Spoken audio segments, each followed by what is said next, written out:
It's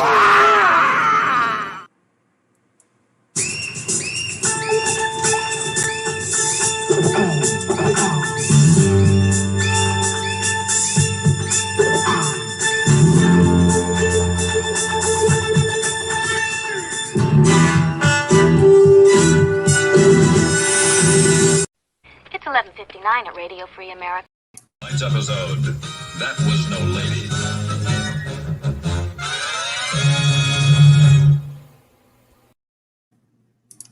All right. So I don't know how to do this. So I don't know who all was around and so forth. So let's see how we're going to find everybody. Is there anybody on Patreon right now? The people on Patreon have a link to join this room that I'm in. So we've got that. Okay.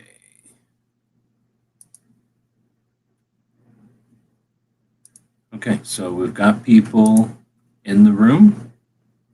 Anybody? I don't know if they hear me. Oh, they're typing stuff.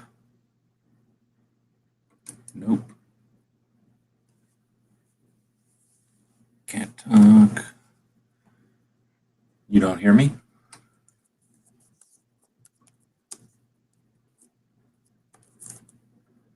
I will refresh this page then. And I'm open to suggestions. I can't play the video on YouTube, obviously. And so the question is, everybody want to, I guess we'll set it up as a poll over here on YouTube. First off, how many people are watching or planning to watch, I guess? So do a show of hands or whatever.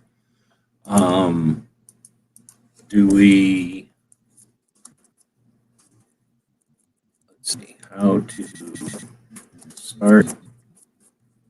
I've only ever watched somebody do this. I don't know if we've ever done this actually. So I don't have a procedure basically. So do we all just press play?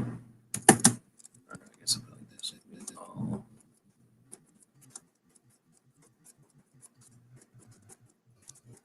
Own or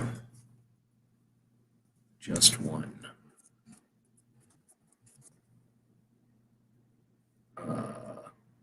One, what's it called? Instance. One, or we just play one, I guess. Nobody on our side, on the GunTube side, is saying anything. So I think it's because they're away from their mics or they're not hearing me. And listen to it together.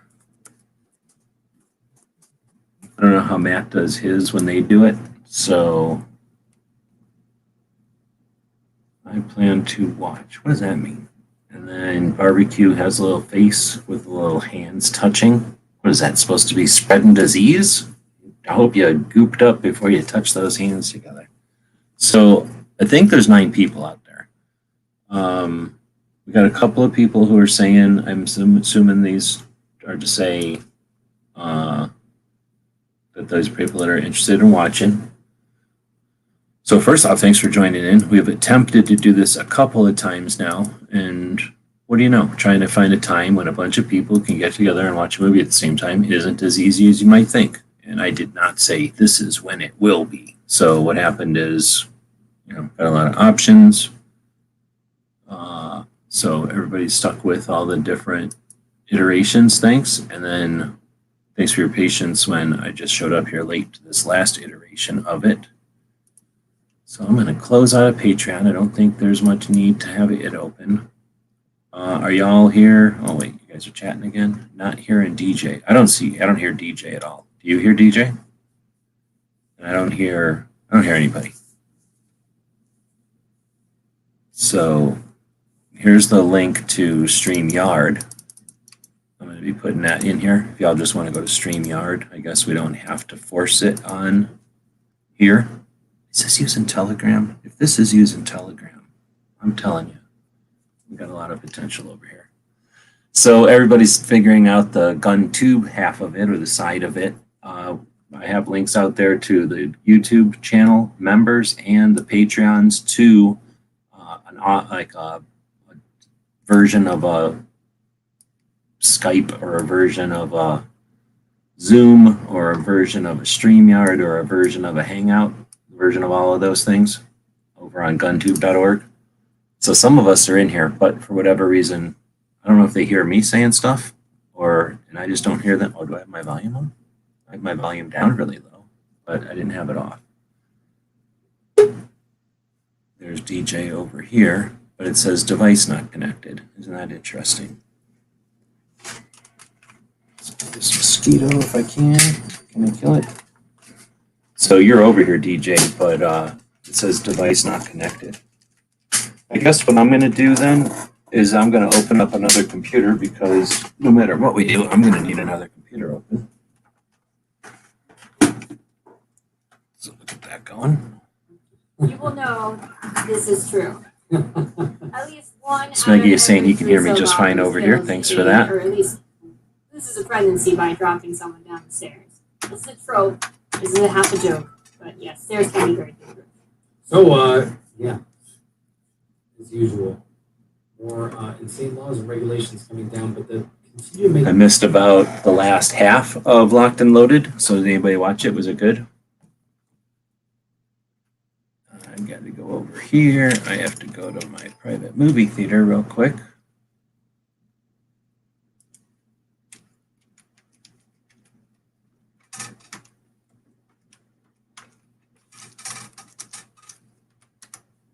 And go through my list of movies in the private movie theater. So DJ, I would bring you in on the StreamYard side, but it's saying your devices aren't connected. So you got to connect your devices on the StreamYard side. There's a little blue arrow that everybody misses. You have to scroll down. Let's see. We're going to type in Red Dawn. Oh, I got to change my lights. No wonder I can't see. This light is horrible. All right, so it's queued up. We'll just get it ready to go right there.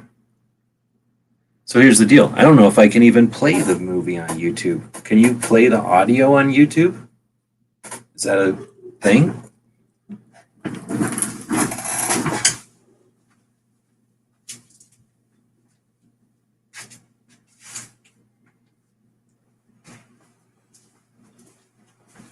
I'm not sure where to queue it up. So what I'm going to say is there's a screen at the beginning after the lion does his deal. The Metro Golden Mayer lion or whatever. And it'll say the first thing to pop up on the screen will say Soviet Union suffers worst wheat harvest in 55 years.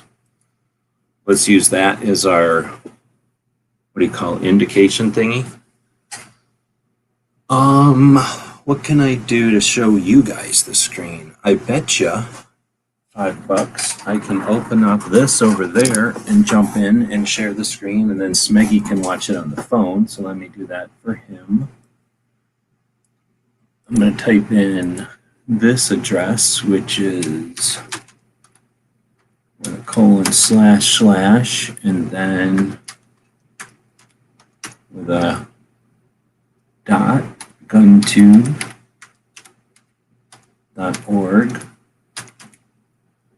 with a thingy, and then this word with that word. And then hit enter. It looks like if you put a bunch of weird numbers in there, then it doesn't work as good as if I were to copy it and put it up here, paste, and go there now. And what do you know? Go ahead and use that microphone if you'd like. Now I'm in here. Go suck off.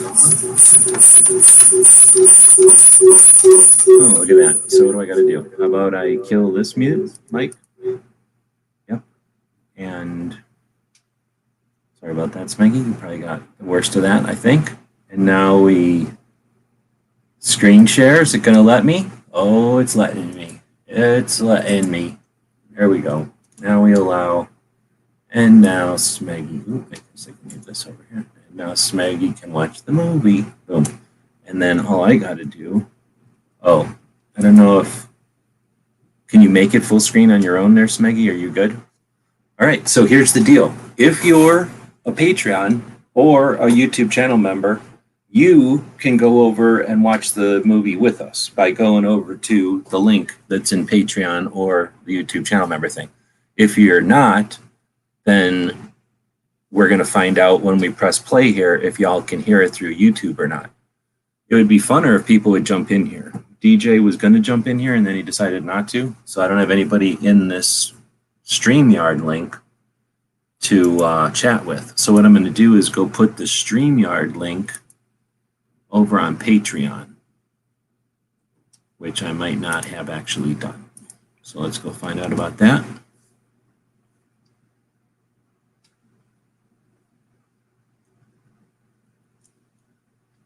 Nope, I just had the on. So now I'm going to go in here and add the StreamYard. So if you are on Patreon, you can go jump into the StreamYard link, which is maybe you won't be able to see it if you're in the StreamYard, but you'll be able to chat. If you want to chat, you can jump into the gun chamber one. Or I should say, if you want to chat and watch it, you can jump into the gun chamber one. All right, so is DJ in the gun chamber over here? Are you over on the... Oh, see, I guess I can't leave this mic off. If I leave this mic off, then you hear feedback. Does anyone else hear this feedback? Is this feedback happening? All right, so, oh, that's me, Smeggy. Yeah, there's DJ's in gun chamber. Yeah, that's what I was going to say. He's in here. He's just not saying anything, or we can't hear him, I guess. But unfortunately, now I can't hear you too much when you added that other one in. Oh, really? You can't hear me from this mic? I muted myself over there, but you can't hear me on this one?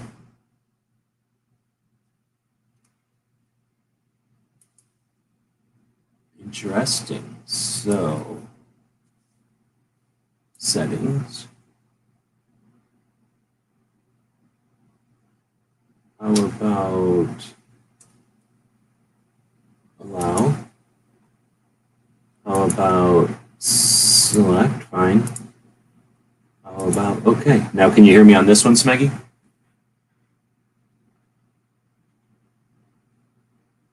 No? Let me close this. Leave this here. Try changing this again. Settings. All right, so what I'm going to do is refresh this screen. No biggie. No big deal. Is this fun? This is super fun. Now I'm back over here. And now I am going to flip it to settings. You don't hear me saying this, Maggie? Flip this to that, flip that to that. You don't hear this? This you don't hear?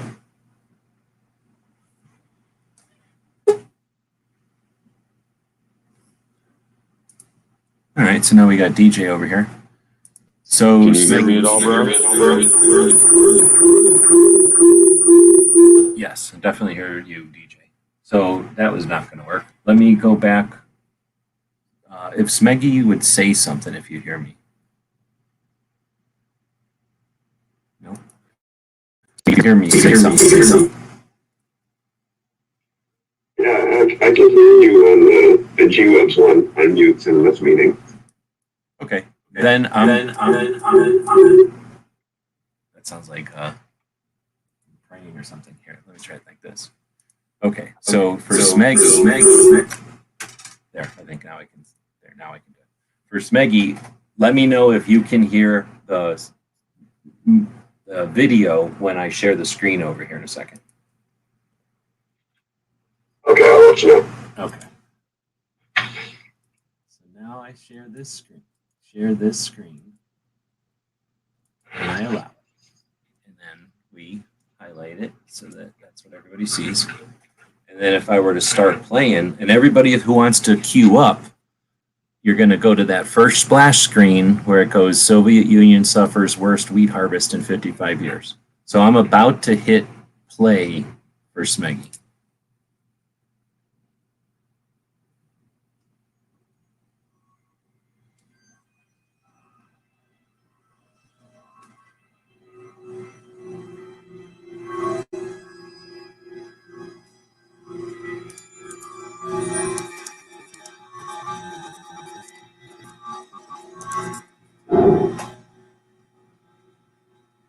that? You can hear the music on DJ. You can hear it, right? He's muted, so I can't hear. Yes, I can. Okay, cool. All right, I'm about to pause it. I don't know. This is going to copyright me on YouTube for sure. I'm definitely sure of it. So now I'm going to. No, I didn't hear that. Okay, that was what we. So I think your other one muted in the go-to thing.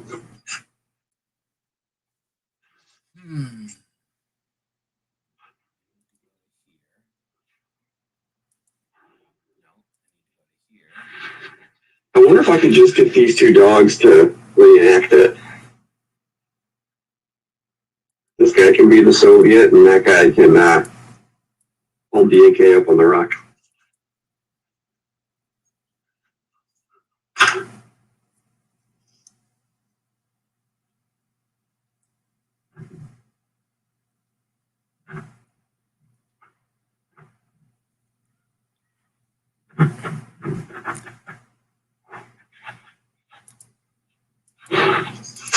So you don't hear me on this machine. Dang it, how am I going to do this? I have to shut down the settings on this one. Don't allow.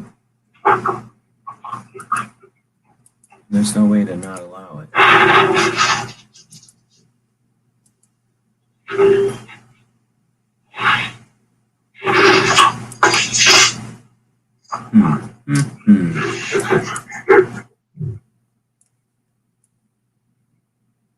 All right. I don't think I can do this so that you can watch it, Smeggy, because that's what's killing the feedback, is trying to get it to pipe over. And I can't pipe it into YouTube because of the legalities or whatever. So, DJ, you're on the thing, FYI. Okay. So, you guys could hear it, though, right? Smeggy, you could hear it. If let me put it this way. If I hit the play now, that's the wrong window. How about if I hit play on this window? You can hear that, obviously, right? Smeggy? DJ's not this side. I'm assuming Smeggy can now. Yep, I can hear it. Okay. So we're just going to do it this way, I guess. This is a shitty way of doing it. So if you're at home watching it, we're basically watching the clouds go by. I don't know. Is this the way to do it, or is this lame? I don't want to have to sit here describing the whole damn thing. Not connected, canyon, echo, echo. Oh, I wasn't reading that side. So now it's up to the people that are out there in the real world. Are you all clicking your buttons? Should we pause? There's 8 people potentially watching. Or basically where it said story by Kevin Reynolds, screenplay, Kevin Reynolds and John Milius. Still the clouds. Is it on Netflix? I would be able to pull that Netflix up on my phone. Yes. Well, I don't know. It often has been on Netflix. I'm going to pause it again. After the credits and stuff, the first thing that you see is it kind of, that music starts, and then it shows like some bushes and trees and a skyline, and then it'll say September, and we'll leave it there. So that'll give us, it's basically 1:53 into the movie for people with a timeline. And that'll give Smeggy a second to try to find it that way. So I'm not seeing much feedback from anybody out there who's watching. Has anybody done these things before? These watch parties before? How do people do them? They typically, everybody watches it on their own machine and clicks play at the same time? Yeah, I've done that before, but it was easy because you're watching something on TV. So it's like, everyone go to the same channel or whatever. Then you don't have to worry about it thinking of because you're watching live TV.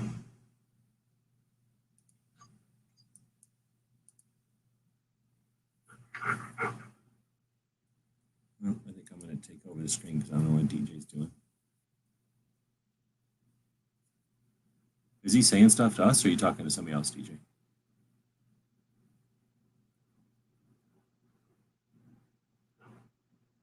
Oh, man.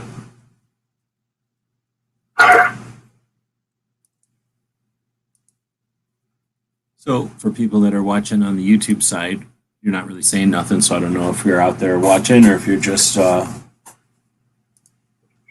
we got more votes for just play it once and listen to it. And then we got fewer votes, I guess, for we all press play on our own. So it looks like we're going to have to go with press play on our own. And I'm not sure if DJ is just planning on listening. I mean, he might have seen it enough times to not need to. Just listening in and trying to hit play at the right time. Okay, so we got one person that's out there about to hit. So we're basically looking at some trees, and in white letters at the bottom of the screen it says September. So Dick's saying I have no idea what's going on, so we're figuring it out. This isn't something that we're expecting everybody to follow a recipe. We've just gone playing around with the tools that we've got available and how they work and figuring out where there's feedback and where there isn't. So we're at a point where we're waiting for one of the people who's live with us here to get his screen queued up. We're at about the 1 minute and 53 second mark in the movie, at least on my clock or whatever. The thing that I'm watching it on says it's 1 minute and 53 seconds in. It's basically some trees and some skyline above it. And in white letters, it says September. And it's pretty much the first thing after the credits.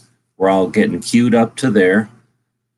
And then we'll press play and we'll watch Red Dawn. So we got DJ in the room with us here. There's a link to join on our Patreon and our YouTube channel for the YouTube channel members. And then we've got 2 different rooms open because we're playing around with some tech here. So there's a way you can jump in. Smeggy, you just want to jump in on the StreamYard one now? Instead of... yeah, I could. I put the link in the side there. I don't know if that works for you, or otherwise I can email it. Otherwise, it's on the Patreon main page. All right, I'll go to the Patreon because, yeah, I can't copy from this chat. Okay, yeah, but I was going to say, yeah, because really one of the things we're trying to do is keep using GunTube. We don't need to. So if you're gone, you only use the StreamYard side. All right, yeah, I'll go jump into that one real quick.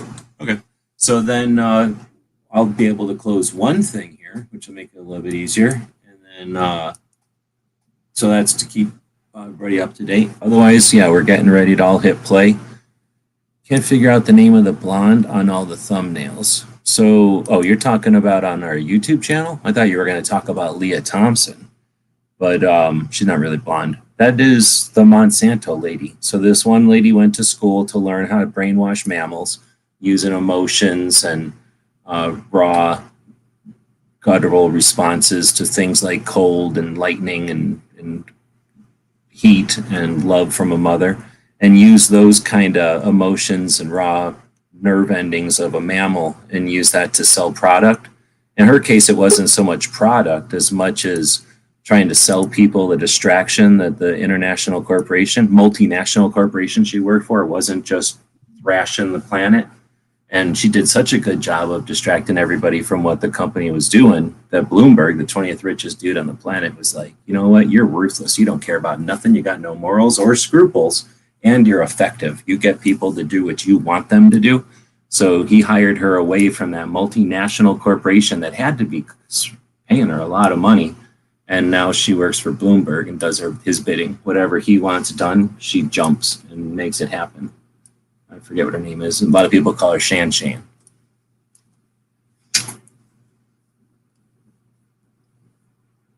Let's see.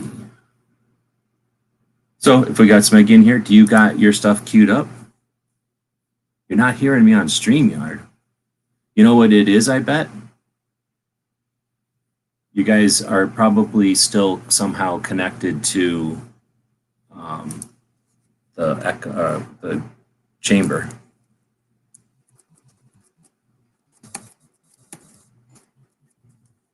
Is the audience hearing this? Am I muted? This could be, I'm just not even talking. It makes my little thing wiggle like I'm talking. It looks like I'm talking. Let me open up the window. I guess I got it right here. I'm just not even talking. It makes my little thing wiggle like I'm talking. Oh yeah, see? My thing's wiggling. I'm talking. Am I wiggling? Oh yeah. There's DJ. So he was talking about, you heard me say stuff, right? Yeah, all right. So it's just Smeggy.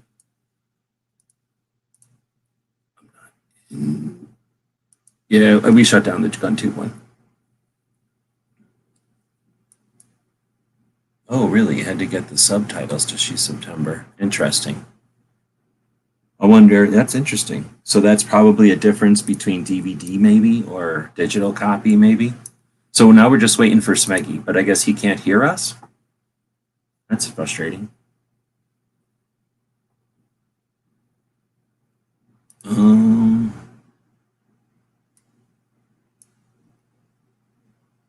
Still no? Oh, yeah. I can hear you.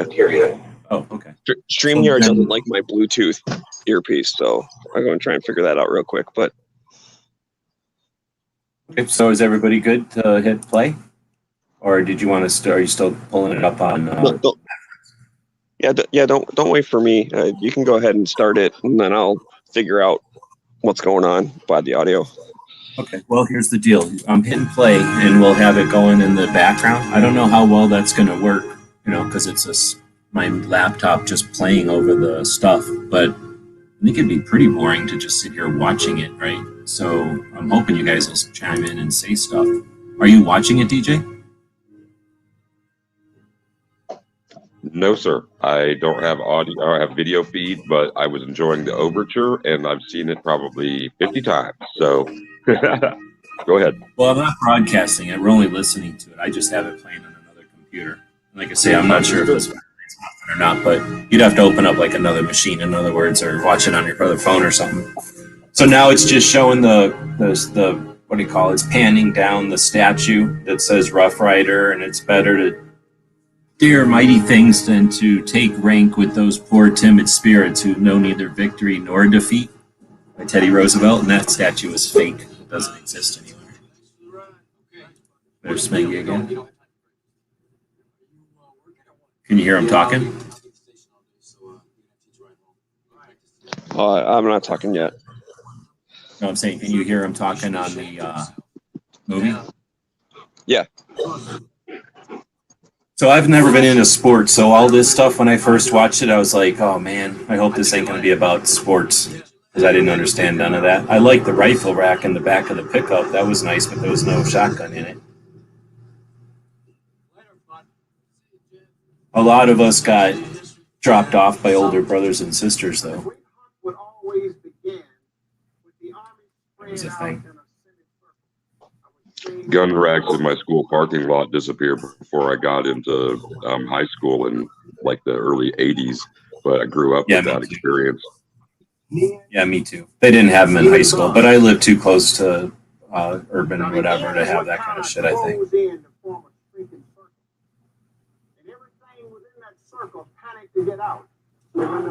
So this is supposed to be foreshadowing or whatever to the what's happening. When this killing started, it lasts for days, weeks, even months.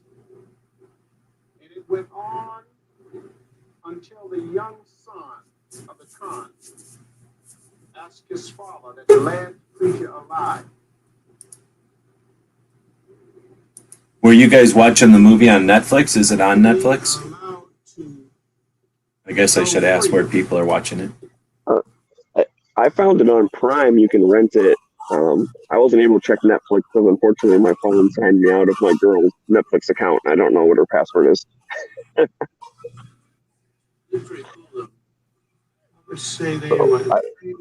I went to grab my work phone to pull up Amazon Prime since I already paid $3 for it. Right on. So you're watching it then? Or you're queuing it up? Yeah, I will be. And then I'll just mute my work phone and listen on this one. Yeah, that's what I figure most people are going to end up doing, is just listening to this. So as far as, is there a link? There's a link to join the chat here from Patreons and the channel members. And you can grab that on Patreon or the channel member site. Hold on, this guy's about to get taken out. So that was definitely weird. I never noticed that they shoot and then an hour later he falls over. That was bad, though, where they have the one kid falling through the window. Like, Melius was not playing around. That's why they were too scared to show this. Like like nowadays, that's nothing, right? Back in the day, that was super not gratuitous. That was super like, what's the word? Like, that would hit home. Like, that was not fake violence. So, most of the violence was fake back then. So everybody's getting wailed on with AK-74s. None of us knew what they were, but they look cool.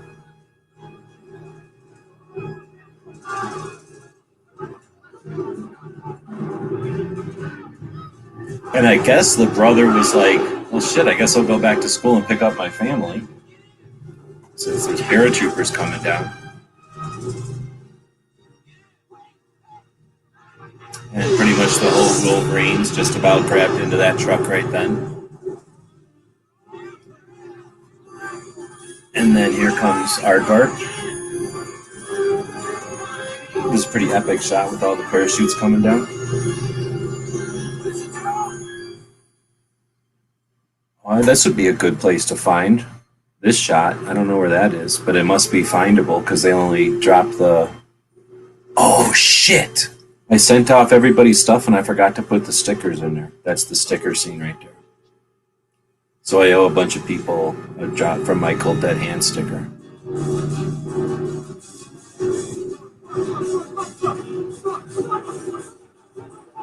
Why would they stop? Oh shit, you know what else? I want to rewind really bad. We can figure out where that statue is supposed to be. Oh, I know where the statue is supposed to be. Right on. So the statue is supposed to be right in front of where the museum is now. And it could totally be there. I know where it is. Okay. So that's Aardvark's dad getting taken out right in front of him. But he doesn't really get taken out. He just gets taken prisoner. But all of a sudden, there's shit tons of Cubans in the town. Makes no sense. So this is the gas station that's totally fake. This is just a facade. This was just a corner. And you can kind of tell that there's nothing there when you really look at it. I filmed one of Yankees shows from right here, where this fake gas station is.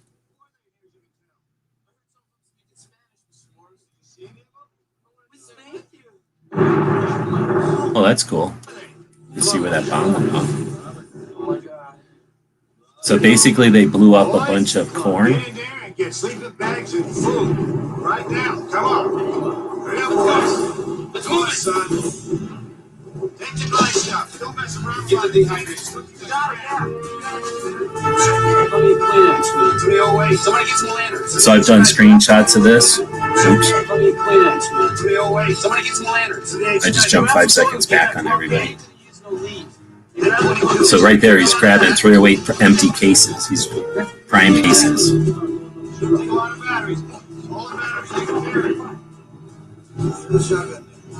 And that's where he picks up a shotgun for the first time from his dad. So his dad gives him his shotgun that he's about to cut down the barrel on and start keeping his kill count. Basically, the last thing his dad gave him. Take that shotgun there. So they're too much of idiots to know that that's ours. Now, where's that helicopter coming from? The NRA Whittingham Center. That's the only thing north of here. All right, come on, boys. Just get out of here. Come on. And don't come back here. No matter what you see or hear, don't come back. I'll come and get you soon enough. So that dad knows what's up. Open the glove compartment.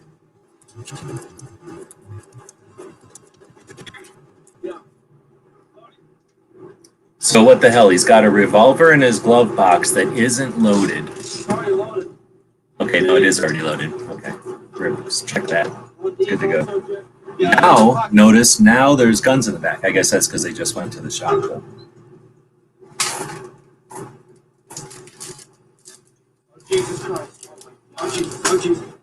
So now there's a roadblock in the middle of nowhere. This makes no sense in real life because there's a middle of nowhere road to the hills. But it works for the movie.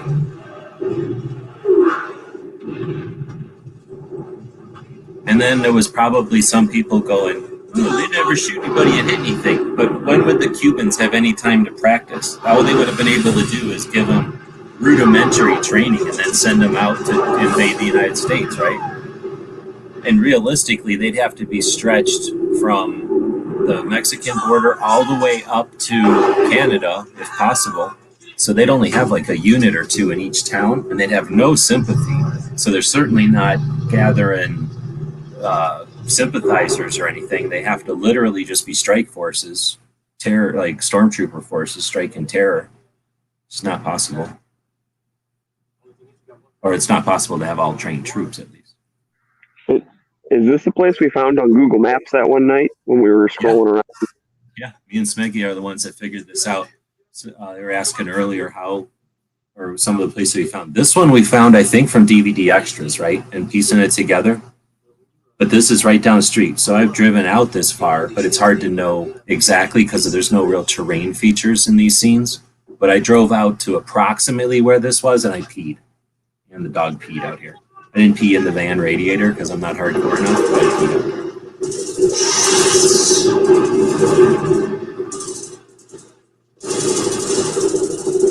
The town basically looks the same. All they did is fix that one sign.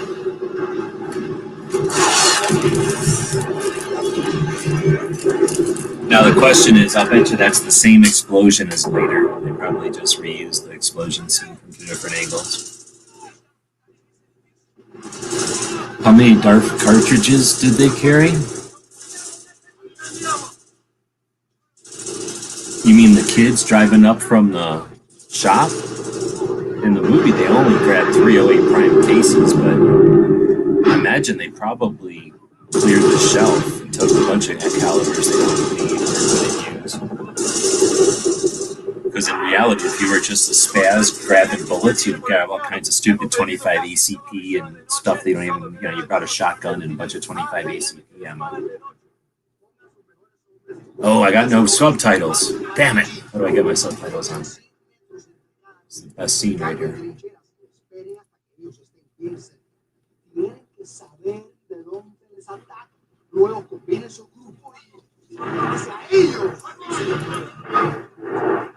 Here we go. It's better listening to it in Spanish. I guess it's always in Spanish, though, huh? Right here.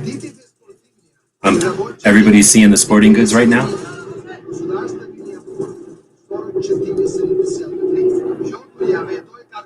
I remember the first time watching that, flipping the hell out. Like, flipping out that the movie said 4473s. That was amazing. That was amazing.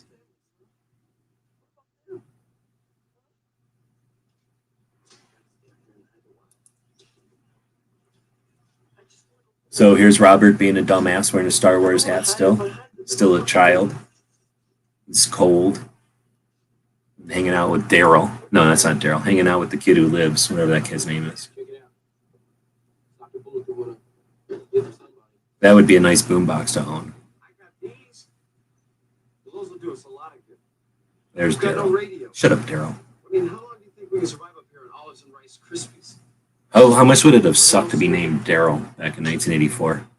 As well, just moved to communism.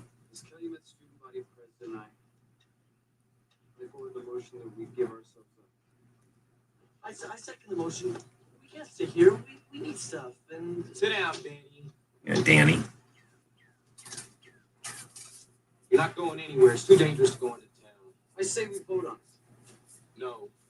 This isn't the big game, Mr. Quarterback. He can go wherever he wants. No. You're such a goddamn jock. Hey, come on, guys. Knock it off. We go so bad here. Haul ass. Empty backpack, obviously empty. That goes for the rest of you. This is your chance to get walking. It is World War III down there. People are being killed. Those could be Russians. Those could be Russians. What the hell does that mean? What about your family? Did everybody have one of these jackets? That puffy jacket type of deal? I had the one like Aardvark, that blue one. But I'm alive. I wanted one. Never had one. Family would want me to The super puffy ones were expensive. The ones with like real down in them. I had the one like Aardvark where it was, you know, had fill or whatever in it, but it was not down. It was definitely not that puffy. I only got to have a poly filled, like the ski vest, the vest version. It was blue. Oh yeah, vests are super nice though. When it's super cold because you got all that. Well, you get all the heat, but you don't have to have the stupid coat on.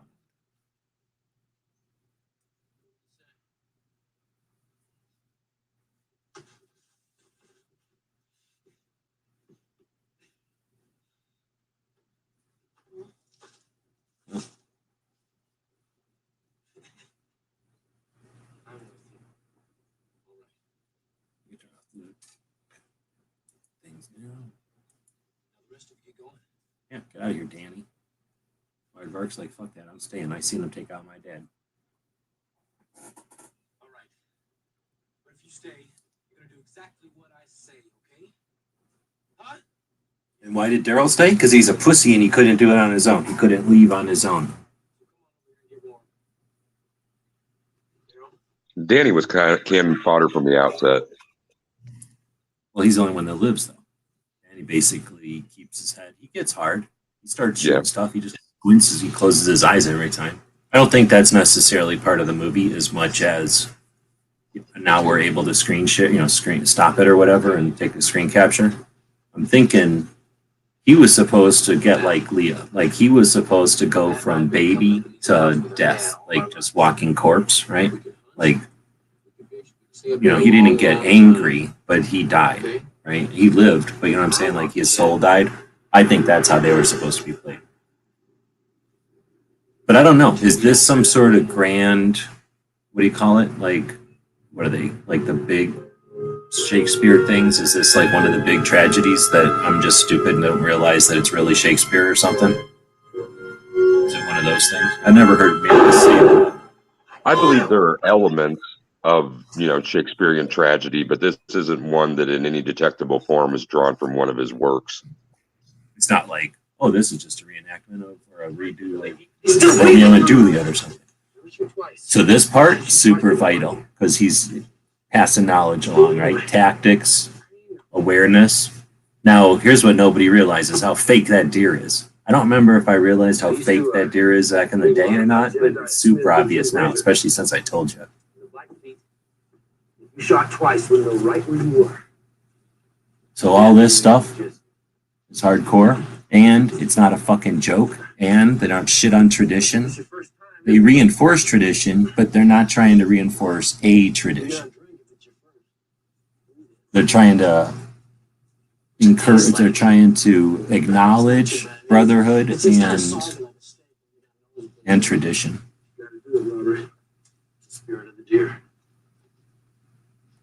But not necessarily like like a specific thing. It's just sort of the concept of or whatever. And of course, this movie is about Robert, so this is where he realizes he's got to do everything. I don't think it was a family tradition or a hunters group tradition that had me doing that the first time. It might have just been because of the movie or we thought it was cool, but it wasn't my idea and I participated anyway.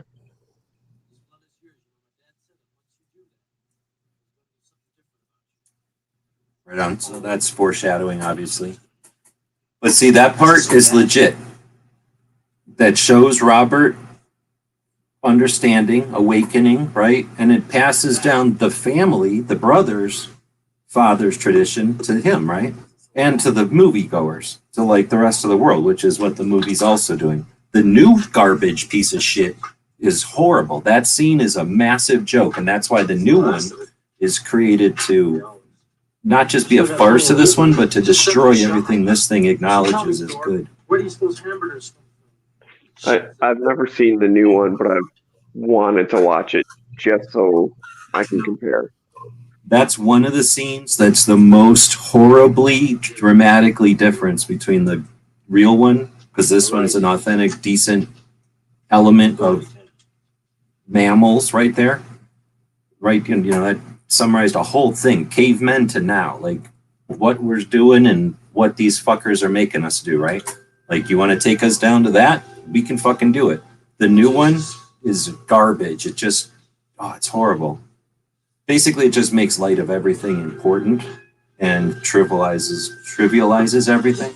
So now we flash forward to, like, they're sick of it. They had to eat a deer and they're not eating out of cans anymore. They're basically baby millennials. This is like us. All right, once we got to actually work, we're done. We're coming down out of the mountain. And we're idiots. We're going to stand on top of dumbass tanks and shit. I was just going to ask, around. Green, I think I'm near. I had to pull out the computer. So they're at where they're like I'm going to laying pause down. for everybody. I'm going to just pause. They're about, Jed just took his revolver out and he's grabbing his binoculars. So I'm at 21:21, where Jed just took out his binoculars. He's about to take his binoculars. They're all about to set on the berm and take a look next to some blood.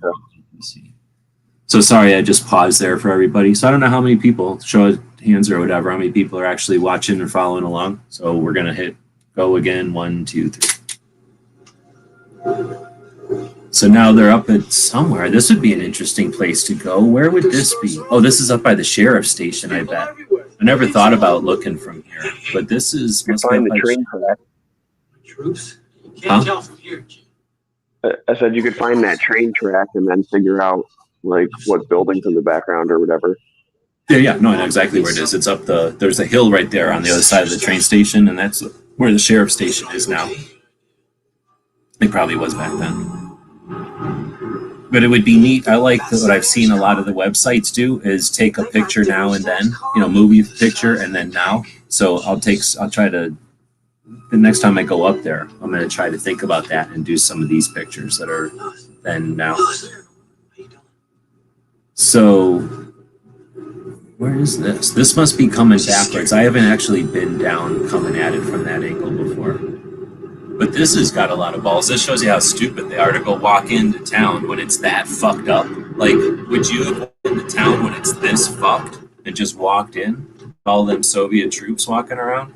No fucking way I'd walk into that town. I'd go to somebody's house. Like, I'm gonna go to Alicia. This is seriously in the center of fucking town, this building right here.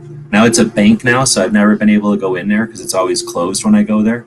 But the little upper walkway thing is in there. This stuff is all gone, but the upper walkway is still in that bank. Jim, How's your sister? where did you come from? Mountains been hiding. Oh man, I'm right on them. I can read their lips listening to the talking. I had to pull the laptop out. My work phone won't let me download apps.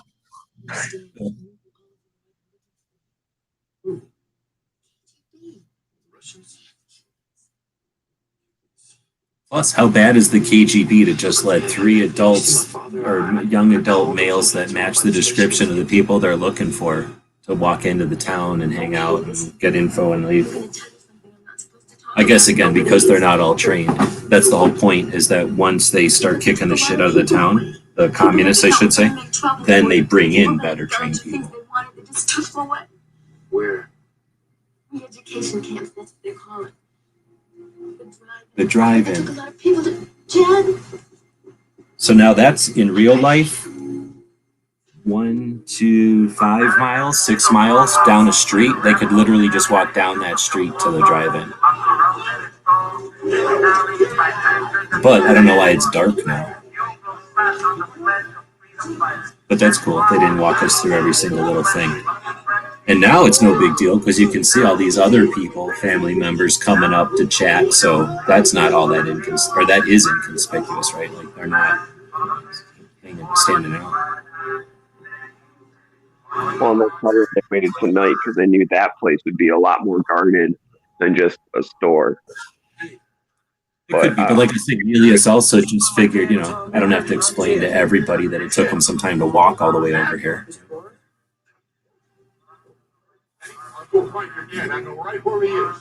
But still, kind of going back to what you were saying as far as walking into town, there's no way I would do that because knowing those types of people, you probably, like, if you are a citizen that lives there, like, under rule, you probably have papers and have to have all sorts of stuff. So any one of those guards could have stopped them and be like, hey, where's your code 48? They'd be like, I don't know what that is. Yeah. Like, well, then you haven't been living here very long. And I think it was cool that like the dad isn't just randomly hanging out waiting for him. You know, they have to go get him, and he's not exactly in good health or whatever because he's been getting the crap kicked out of him.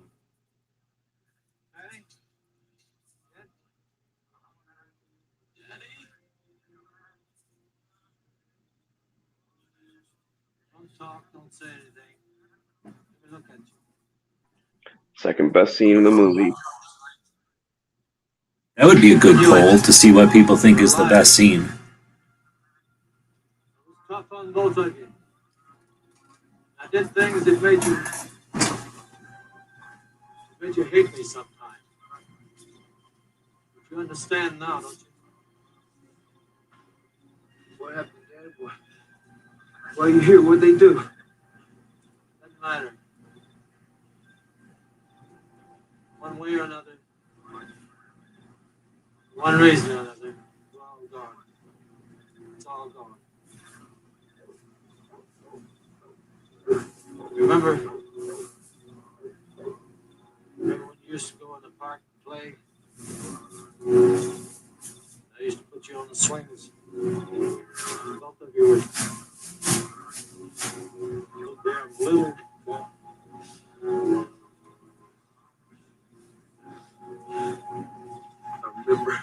I remember all of this. Well, I ain't gonna be around to pick you up when you fall now. Both of you gotta take care of each other now. Never see you again, Dad. Yes, you will. I don't want to hear that, Maddie. I'm Mom. Where is she?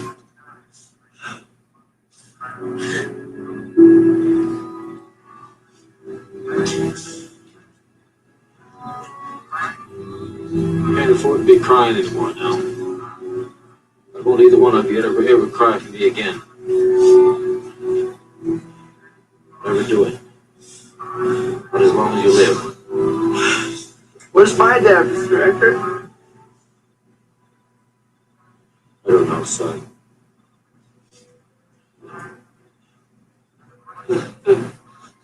We'll get going now.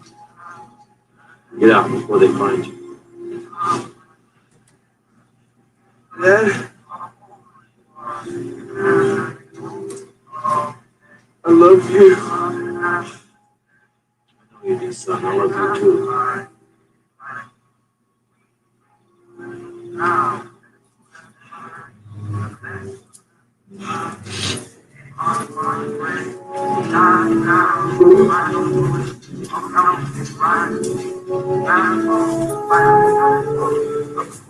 Boys!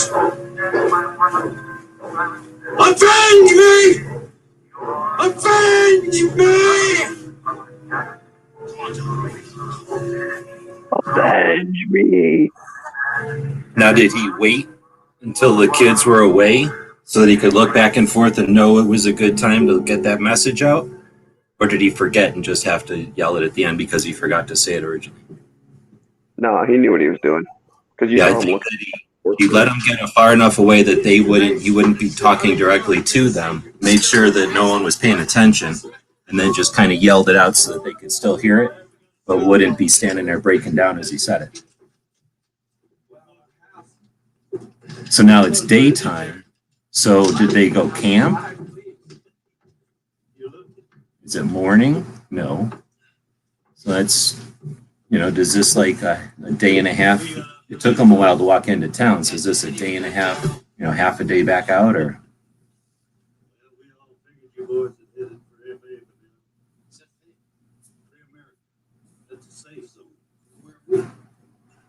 You boys is in occupied territory. You're 40 miles behind enemy line.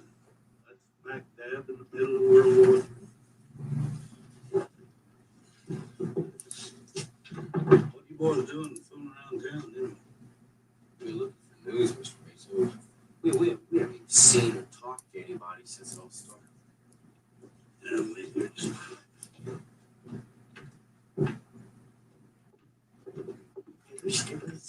More.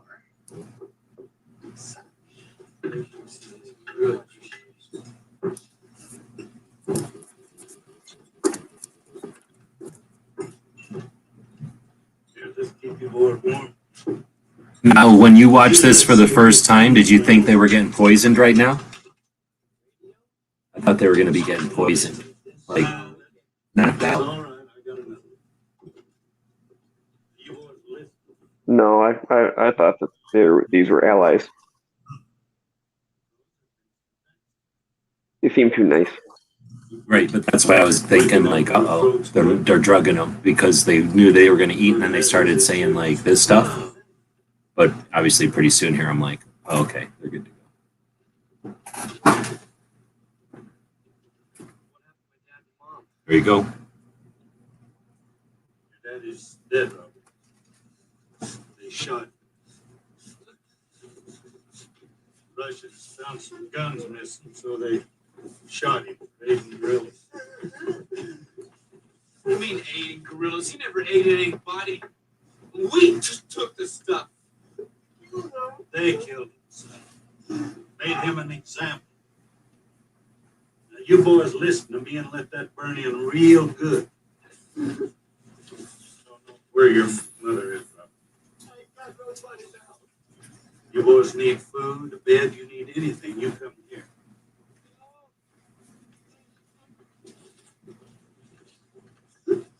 I got a couple of heirlooms I want to hide with you. Hey, Josh, no.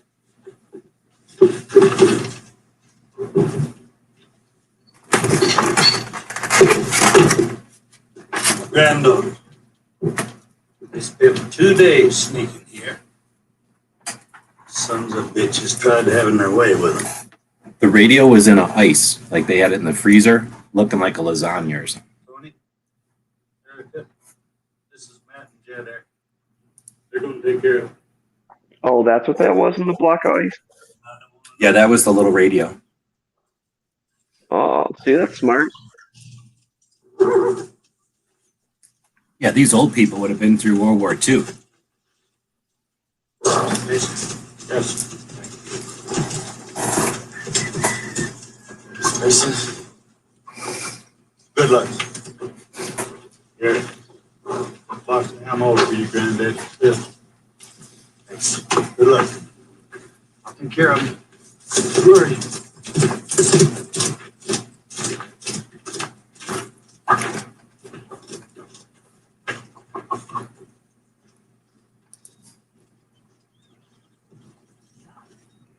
11:59 at Radio Free America. This is Uncle Sam's Music and the Truth Until Dawn.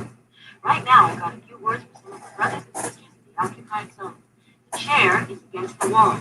The chair is against the wall. John has a long mustache. John has a long mustache.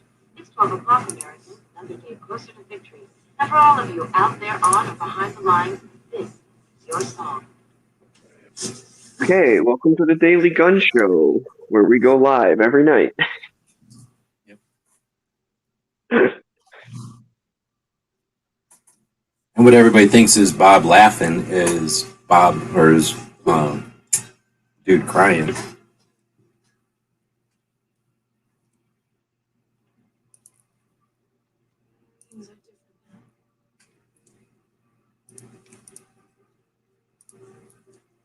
Saying the girls in this movie are great, not weak characters. Yeah, they're super hard. They're hard, also girls, but then not like in a wimpy, weepy way, like, you know, and I'll get through this way. Coming up. Well, yeah, it's not in a way of like, oh, we have to prove, you know, something or whatever. It's just, no, we're regular humans also, and we learned how to survive. Yep, and it wasn't like, oh, we're gonna have to be boyfriend and girlfriend because Melius is an idiot and can't write, you know, except for pop shit. Just let him be regular and still touch on stuff every once in a while, and you know, but it wasn't like garbage. It wasn't like just wasted plot lines for no reason bullshit. This part is awesome. You noticed what he totally misinterprets this whole thing or whatever, mistranslates. Oh yeah, he just makes up whatever he feels like. Yeah.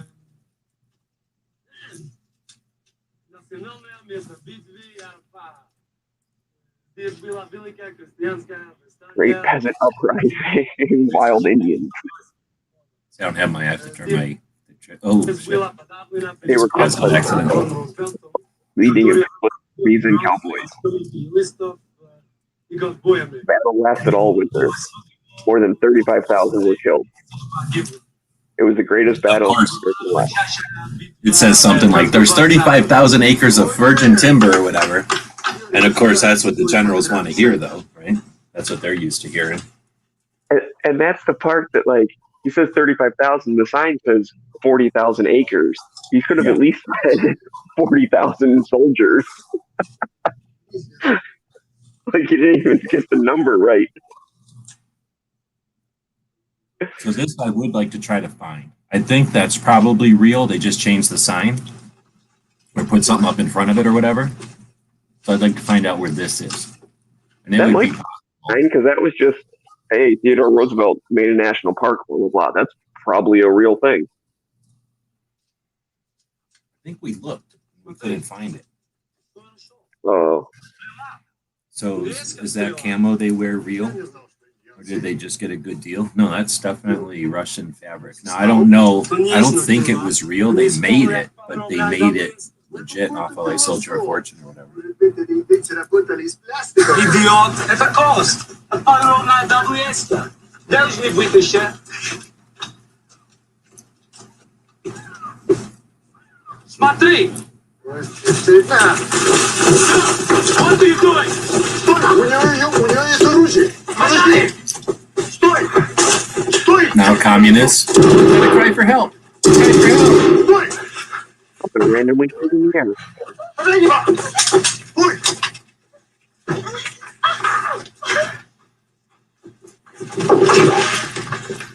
Here's where Robert's like, wait a minute. Стой! Now notice that Danny's the first one to draw blood. Боже, помоги! Юрий! Grab him. And he really doesn't hesitate. He just does it. When he's doing it. Same with her. Doesn't even know what she's doing.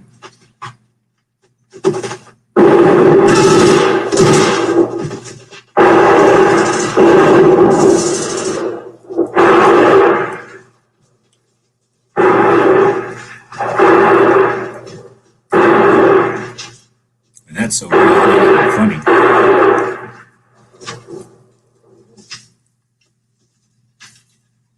That's realistic, where they didn't just like one shot, shot them all. Like, it shows that they're just doing their best as they can, but they don't really know exactly what's going on. And that guns are not magic, that it wouldn't just be some like bang bang battle and it's over and bullshit. And now the real life is you got to go up and off a motherfucker to his face. Yeah, because if he gets back to base or gets to the radio, you're screwed.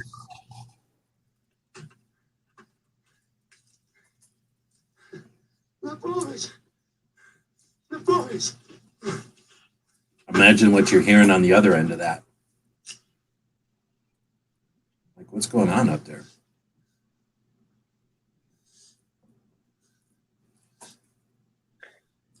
Yeah, that wasn't the best radio call either. You should at least say, like, just yell a location and say Mayday or whatever.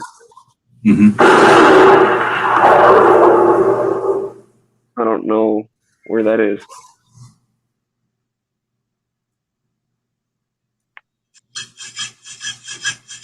So he realizes his gun isn't efficient the way it is. So he's making light of that. Luckily, they had a hacksaw, I guess.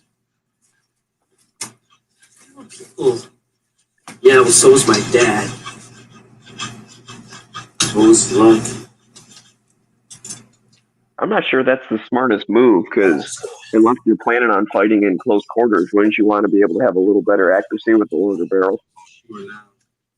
They already have AKs now, so they got distance covered, and he's hardened, so he's making his shit deadly. Hey, Bob, you want a link? I'll email you a link, Bob. You wash it! You ain't never doing your washing again. Me and her is as good as any of you. So what's up your ass? Don't you ever say that again! I was a little kid, so it took me a while to figure out why that happened. Hear me? And then I was like, oh, okay, now I understand. So what did I do? What you said was wrong.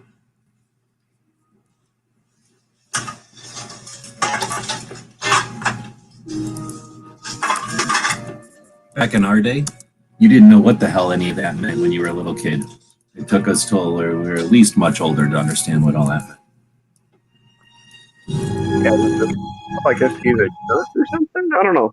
Yeah, like, well, I guess she doesn't like it that we said to her. Like, she must take real offense to that word. I had no idea.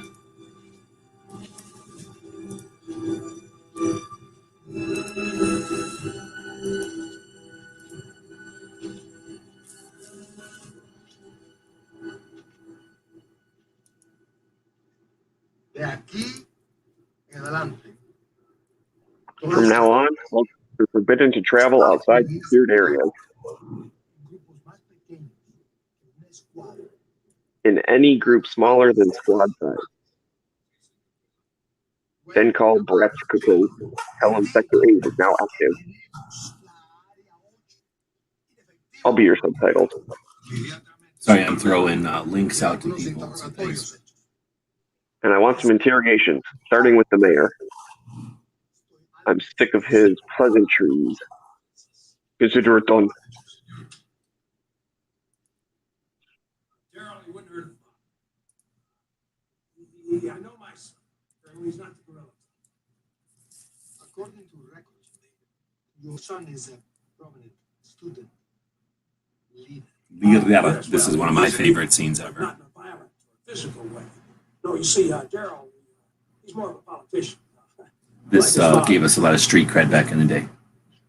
A member of a elite paramilitary organization, Eagle Scout. Yes, but that's not military.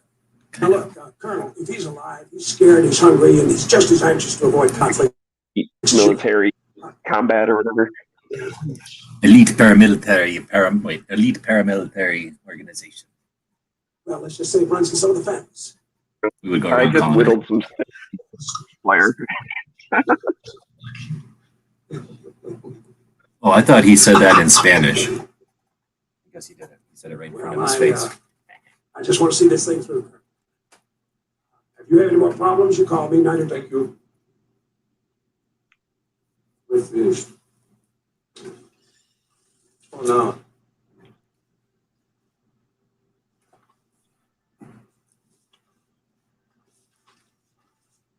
Man, nice ghillie suit. So they're saying this started in September. What time frame? It basically takes place over the winter. Yeah, it only lasts like a season. So this is Aardvark's dad. And wait, was that his dad?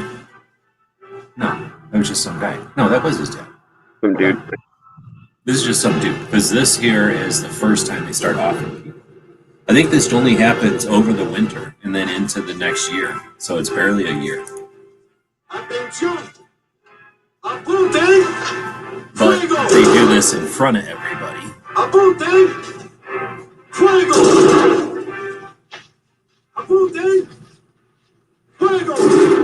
No, that is his dad. I thought it was later that they killed his dad. We're just listening, Bob, but if you're watching, we're at about 44 minutes, just at 44 right away, or just at 44 right now.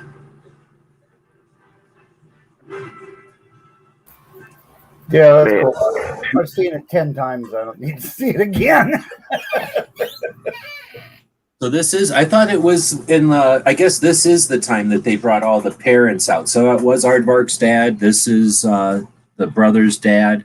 They're bringing out the dad specifically out in the middle of nowhere so that they can do this in front of them. And they knew what was happening, so they said fucking turned around and face their accuser or face their executioners. And they don't care because they're lousy communists.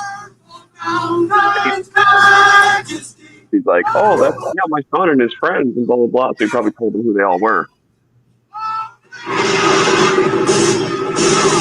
Of course, they left fucking Daryl's dad fine. So you just see this dad get killed. That's a Dushka.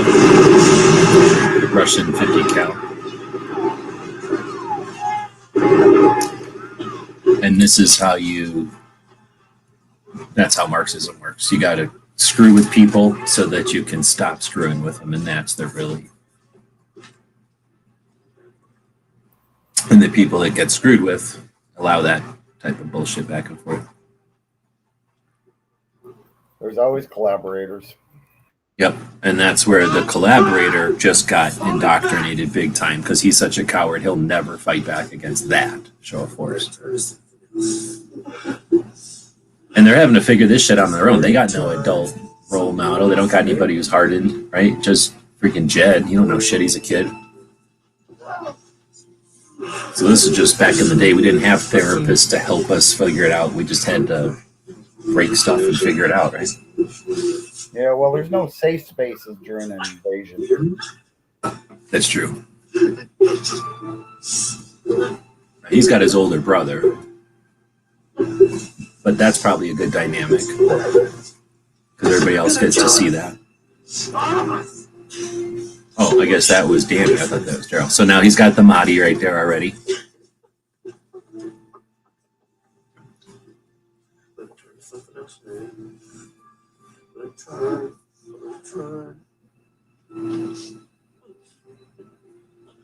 Colorado hikers.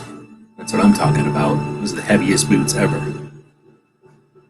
All right, this is a good show. So I found out where this place is now. I've driven the van in there. This is a real gas station. It isn't fake.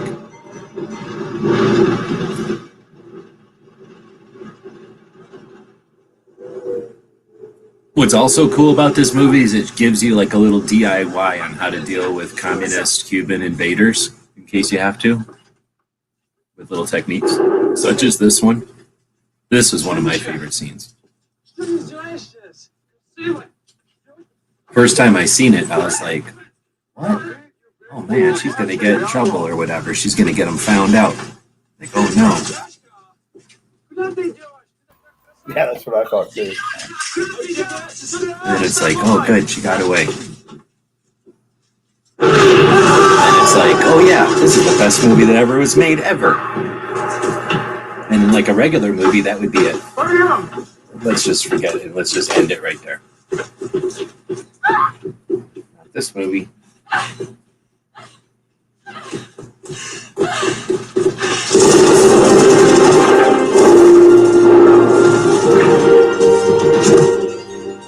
Daryl even pulled his weight that time.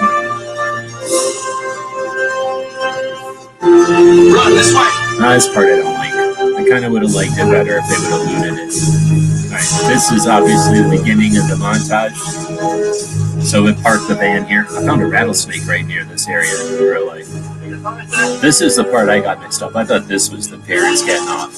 But obviously this is later when they thought they would kill with impunity and then learned that the Wolverines don't play that way.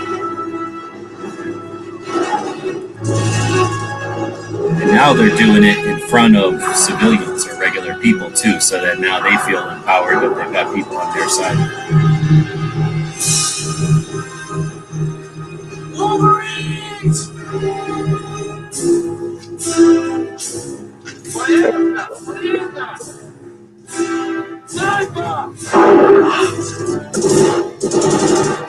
So that's the RPK you can go shoot at Copper Star. I wonder who got the 50 cals.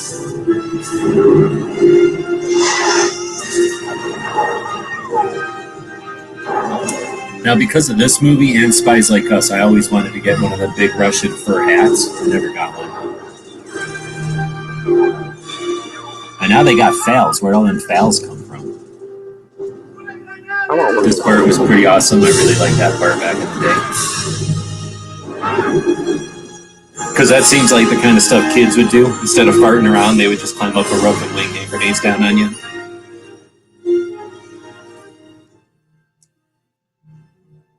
Smeggy ain't that into this movie. So now they start tagging everything with Wolverines because they're cool, and that's what pisses off the Cubans. They gotta go cry to their Russians.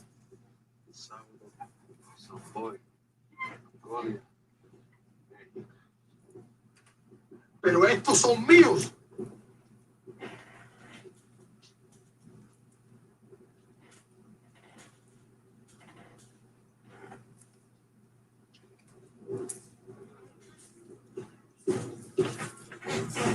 Miss, need you speak at me for a minute?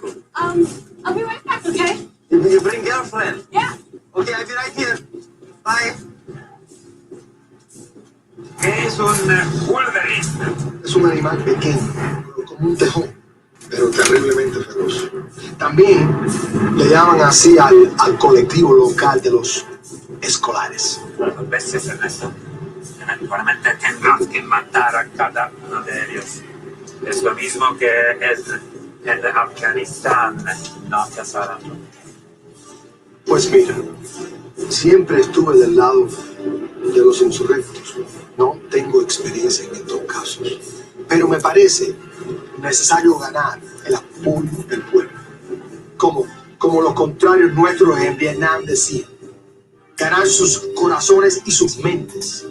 Y perdieron, Ernesto. Eso es verdad, general.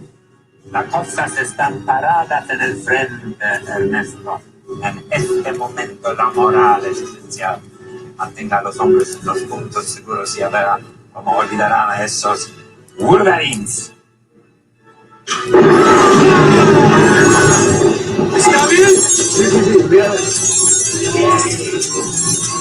¡Diga Maril, Tavarish! ¡Ah!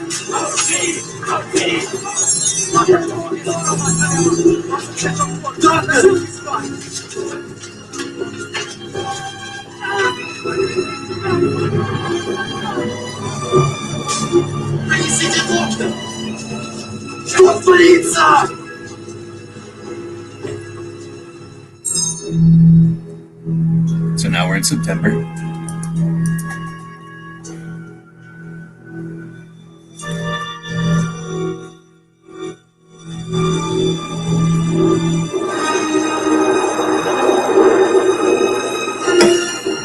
This part's pretty cool.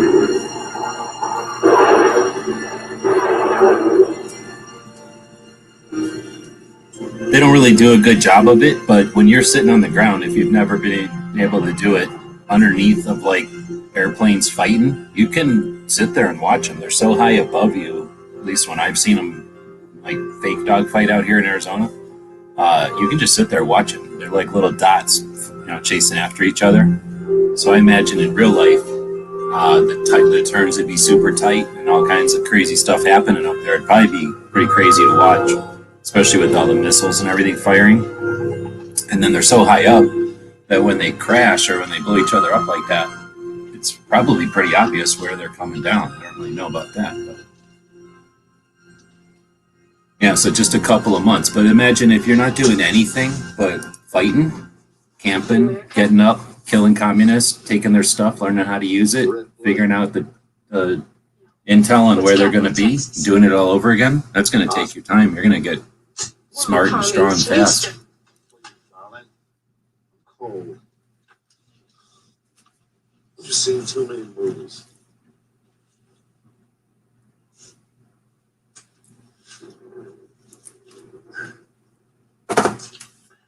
Hungry? Yeah. What kind of plane you fly?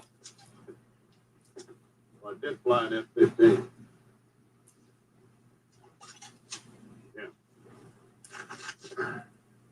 Air Force, the only ones that had Velcro patches back then. That was a pretty big thing.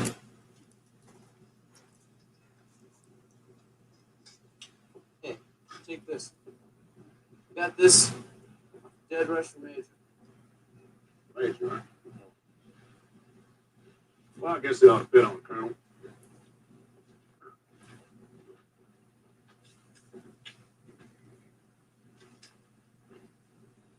You the honcho sport? Who are you? Andrew Tanner, Lieutenant Colonel, U.S. Air Force. How'd you get yourself shot down, Colonel? It was 5-1. I got 4.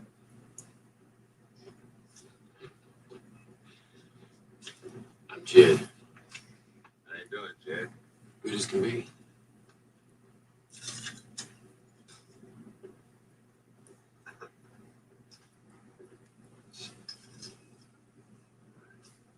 Yep, everybody's got Velcro now.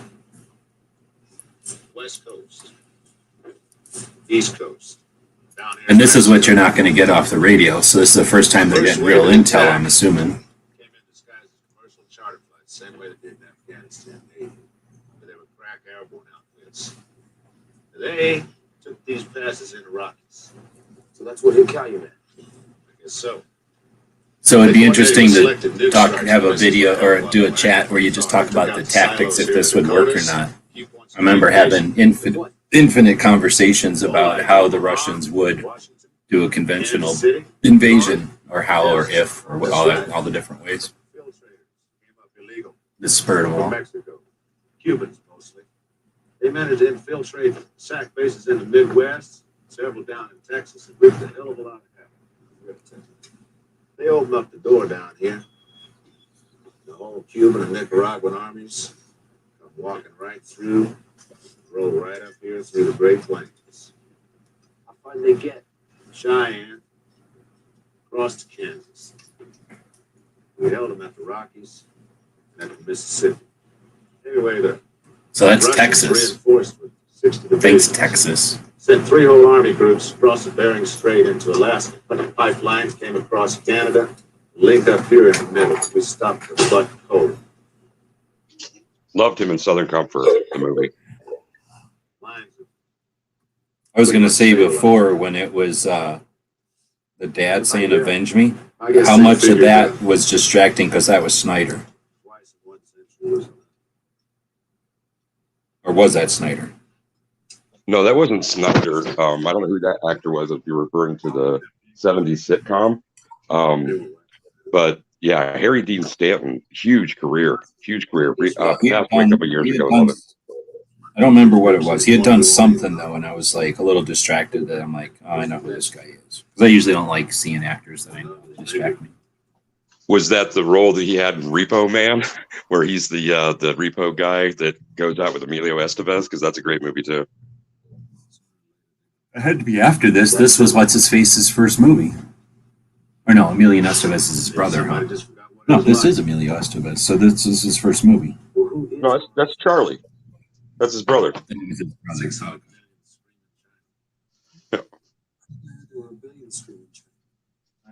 didn't know it was his first role, though. That's cool. This was a bunch of them's first role, but it was definitely Charlie Sheen's first role. At least first role in a movie. He might have been in commercials or something. Was maybe C. Thomas Howell one of those? Because he went on to be like kind of a teen heartthrob, I think, following this film. So it might have been his first too. I'm not sure. I'll check out IMDb. These guys were in a lot of movies, though. So I don't know if they were in a lot of movies because they were good actors, if they were in a lot of movies because they were popular from this or other movies. But then I've also heard that a lot of actors are in a lot of movies because they're good at being an actor. So like whether or not they're good at their role, like if they show up to work and do their job and the directors like them, they'll be in movies. You know what I mean? Like they don't have to be all that good as long as they like, you know, make it easier for everybody else there. I've heard of that aspect. So some of these, I'm sure you can kind of tell. Some people who've been in television, like just whip their way through all kinds of movies, and you're like, they're not that good, but you know that when they get there, there's, you know, especially people that have been child actors or whatever, they just know how to act. So they're probably like twice as efficient as everybody else. Oh, Bob's got his thing already. Yeah, they know they hit the mark and remember their lines. Yeah, exactly, right. And they don't get upset about little stuff, and they you know, they know how to do the job, and they appreciate the free money, probably. Yeah, the difference between professional actors and prima donnas, for sure. Right. So now this is basically montage, but because Milius is awesome, it's like good action, and it's moving the plot. Right, it's showing, if you notice, they used to miss all the damn time, and you know, it was like they were reacting. Now they're striking. Now they're doing stuff, and their strikes are getting more tough, and they're doing it. So it's not like, oh, okay, let's see if we can. Now it's like, let's see if we can be better than the last time. Let's really hurt them this time. So I think that part was neat. So these montages show a progression in both their evolution, but also their skill set and their tactics, I guess. Well, it's like an practice, eh? Yeah, exactly. It's like a football team or a band, right? Like, and the thing is, they're camping together and living it. So just any amount of effort or teamwork, except times 10, like only military can really do, because you're life or death consequences, and it's 24/7. So more than brotherhood, Yeah, they're family at that point. Yeah. Well, again, family, you can have like a grandma or like a little brother who's useless. They're still your family. But in this kind of thing, like everybody's got to pull their own weight and become useful. And they're, you know what I'm saying? So like all of that stuff, those dynamics that are just, this is a pretty big scene.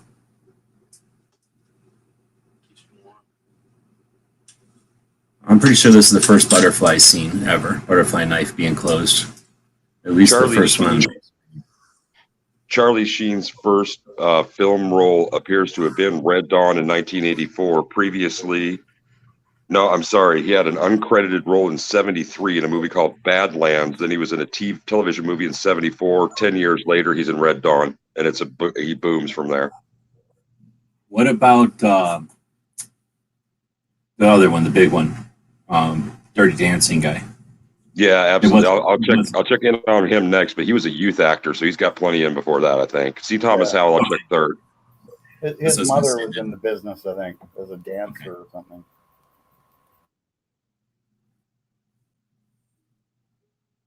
How many marks on that stock? I knew the number before.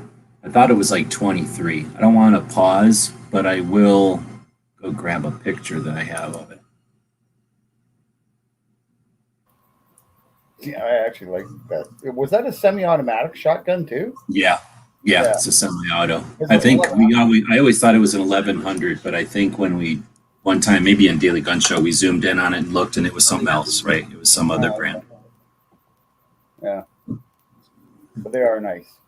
I was out shooting gophers with my 1100 yesterday. My dad had one. I've shot them, but I never played with it. I always liked pumps. Always. So back when I was a kid, the 1100s or the one we had was a giant one for ducks or something stupid. So it was huge and fat, and I didn't like it. So I never really played with it. But I think it would be nice to have one with like not fat wood on it, like normal thickness wood. Okay, wood on it. Mr. Dirty Dancing had television and film before his appearance in Red Dawn. I did not know that he was in Uncommon Valor of 1983. I really enjoyed that film. So just a year before that, he was in Uncommon Valor. And then, of course, many of us might remember him from 1983's The Outsiders, the adaptation of the S.E. Hinton novel about teen life. And Red Dawn's 84. So, yeah, that guy had a nice early connection in his career to this.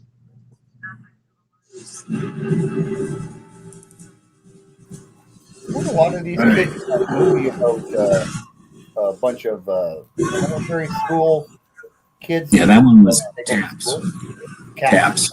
That one was awesome. That was C. Thomas Howell, and was there anybody else from this? I think so. There was a lot. Oh, you know who it was? It was no, it was what's his face? What movies is that guy in? The guy who's in a zillion movies. Not Kurt Russell. Oh no, Kurt Russell might have been in it. No, but I'm thinking of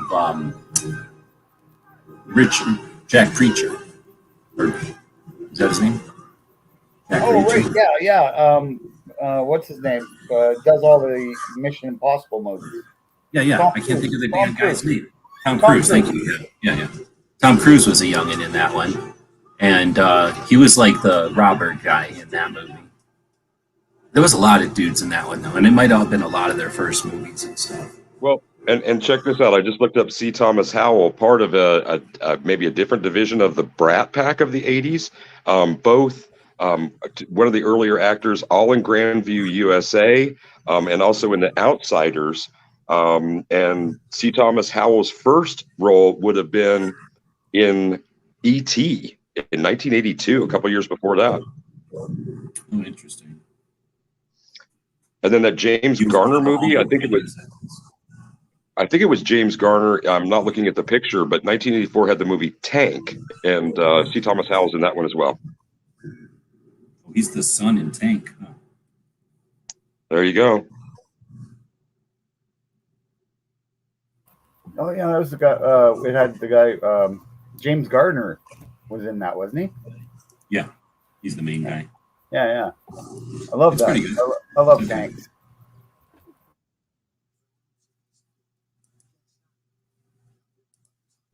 All of that information provided by imdb.com, not myself.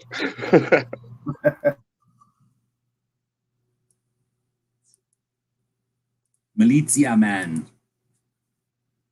That's when he starts saying, yeah, I don't think we're going to win this. We've never won. We're always the other side, and they're going to win against us, basically. So there's the stock. It looks to me like there's 1, 2, 3, 4, 5. 1, 2, 3, 4, 5, 6, 7, 35, 42.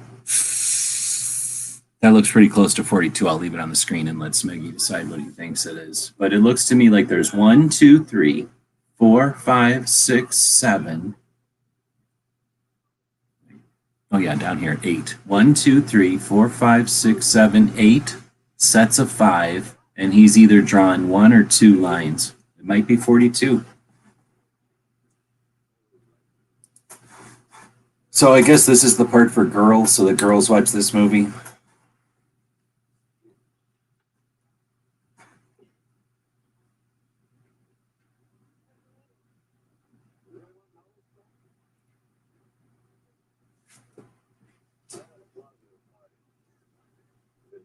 He's a right-handed shooter in the film, correct? No, lefty.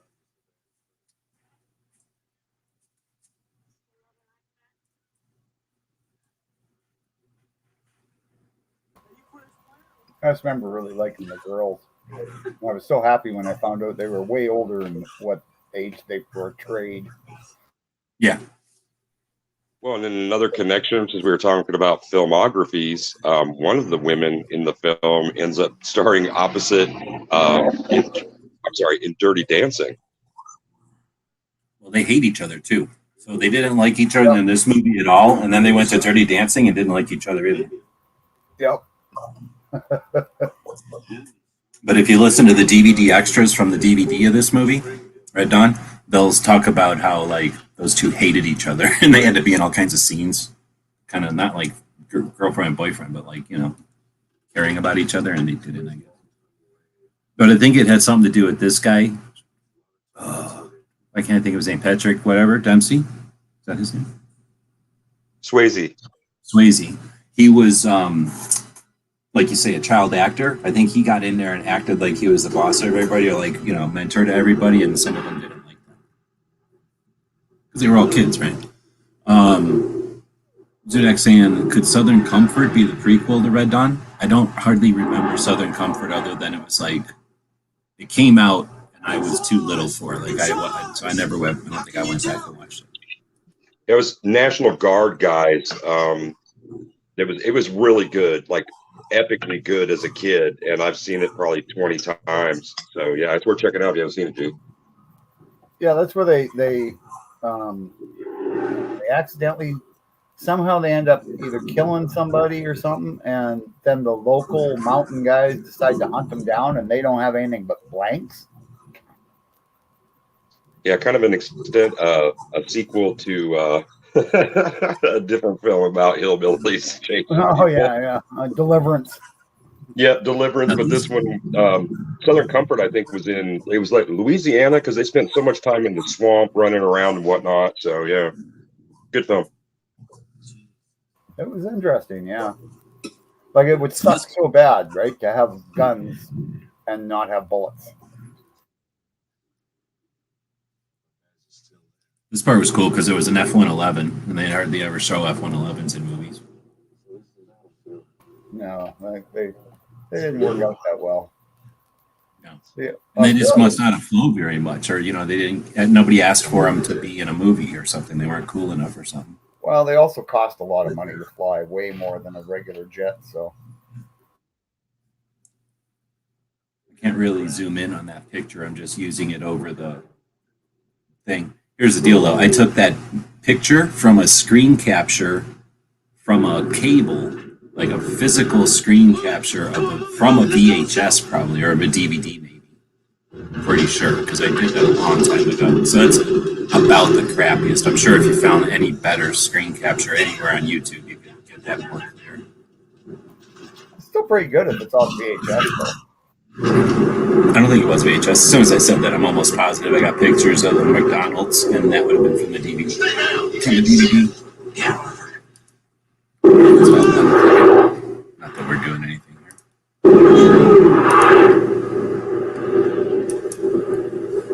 So like you said, not to get you started on jets.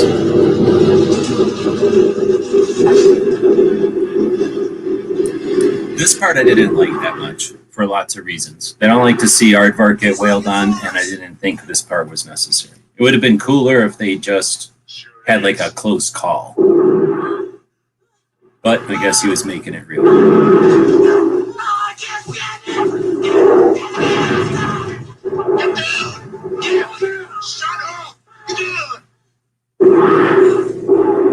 I can't imagine how much that would actually hurt, being in front of a cannon as it went off. I don't know why they wouldn't haul ass from there. Exactly. You'd think they'd be able to sneak around the sides, eh? Right in front. The cannon's not looking out the front. I mean, it's only looking out a little port. They got to know that by now. Now, that makes no sense, because we all know that slide was locked back. I guess this would be the problem, is those dudes on top with machine guns, if they were sticking out. But they got to, advance the plot or whatever.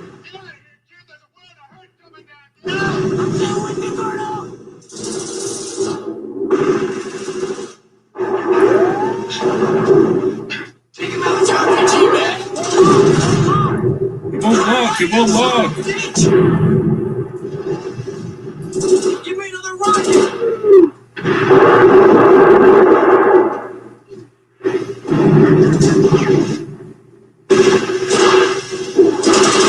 Well, Aardvark shouldn't have fucking stood up right there.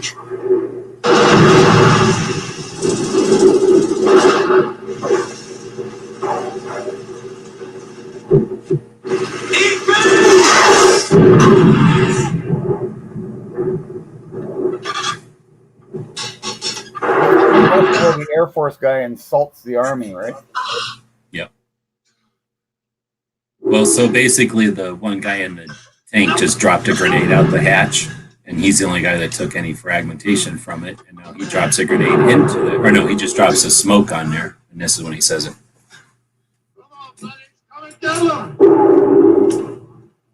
Shoot straight. For one, you Army. Shoot. Trying to make the Air Force look like big shots. It would be more like, can you please shoot towards here, please? Go! Go! Go! But then the Army takes care of business. Is that that tank?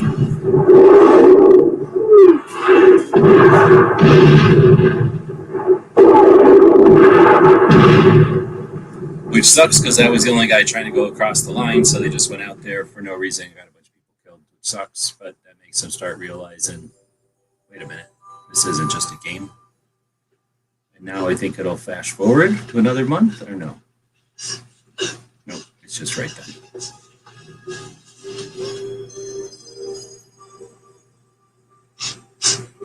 Hello, anybody? I'm never gonna be anybody again. If you didn't love anybody, you'd never even be here.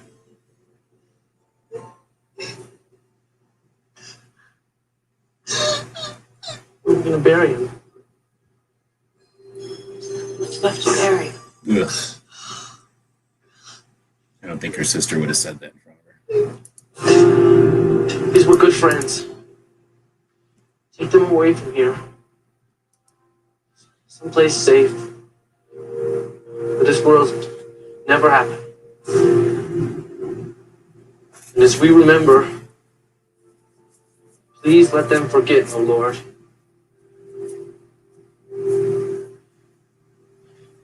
So they can be little again. Now they're jamming a lever action of some sort Amen. into the ground for his helmet, for his memorial.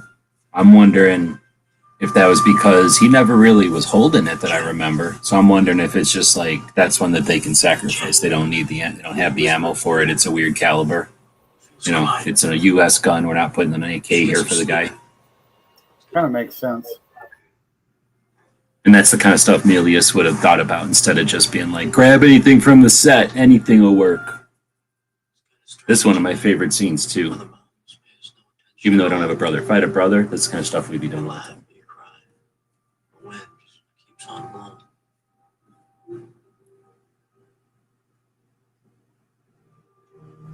It was bound to happen sooner or later. No, it wasn't. That's just part of his bullshit. You're getting pretty lean on feelings, aren't you? Can't afford them. Even if that had been me.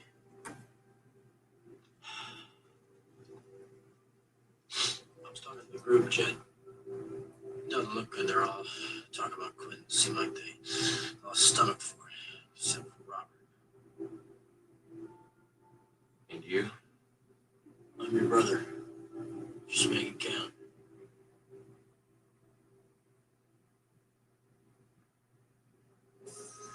Now they're in February.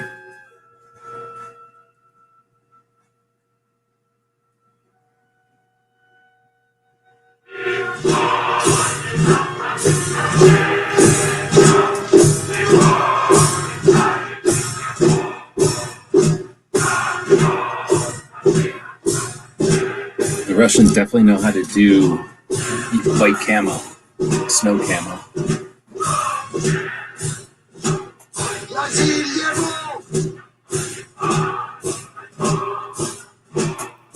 Yeah, you kind of wonder if maybe they actually waited for snow before they went out hunting them.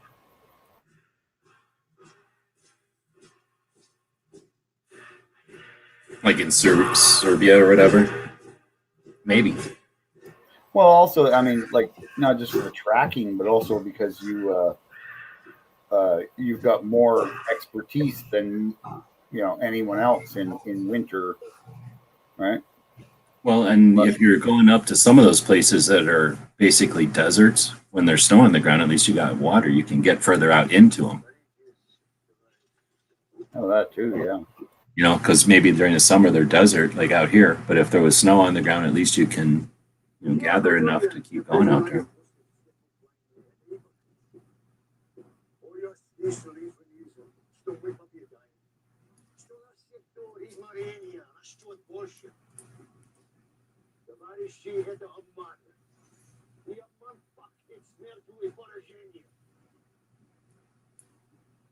This part's interesting. He's basically saying what they're telling us is effectively a lie, and lies have the stink of failure and deception or whatever. The lies of bullshit.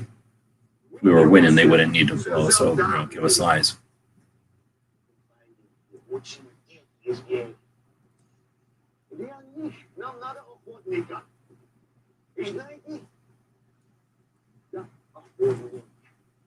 Now, why do you think this guy's got that crazy, goofy Wonder 9 machine pistol thing? Just because it was a cool gun? I guess Melius was like, well, let's just put this gun in here. It's so cool. Well, wasn't that a comp block machine gun, though? I mean, it was a... Was it? I always thought it was just some weird one-off gun. So no, I think it's got a weird name. Yeah, it wasn't not Czechoslovakian, Polish maybe, but it's a really weird gun. Images for weird gun on Red. Yep, I found it. Steink or something. Yeah, it had a dumb name or interesting. Is it the Tokarev T-33 pistol? No. No, the Jatomatic. Yeah, that's it. Jatomatic submachine gun. Yeah. Well, let's go. Wouldn't that be the Mac?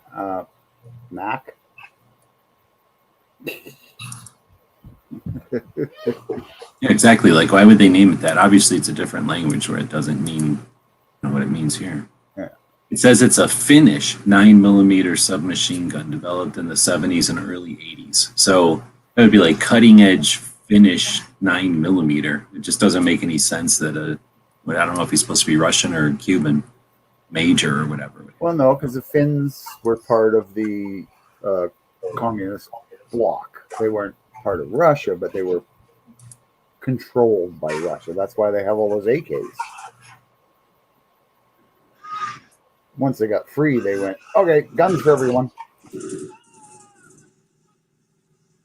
Okay, well then I guess, yeah. I mean, and it could have been a thing where, you know, the person who's interested is going to seek out whatever they can, right? So something's cutting edge, and that's what he's interested in.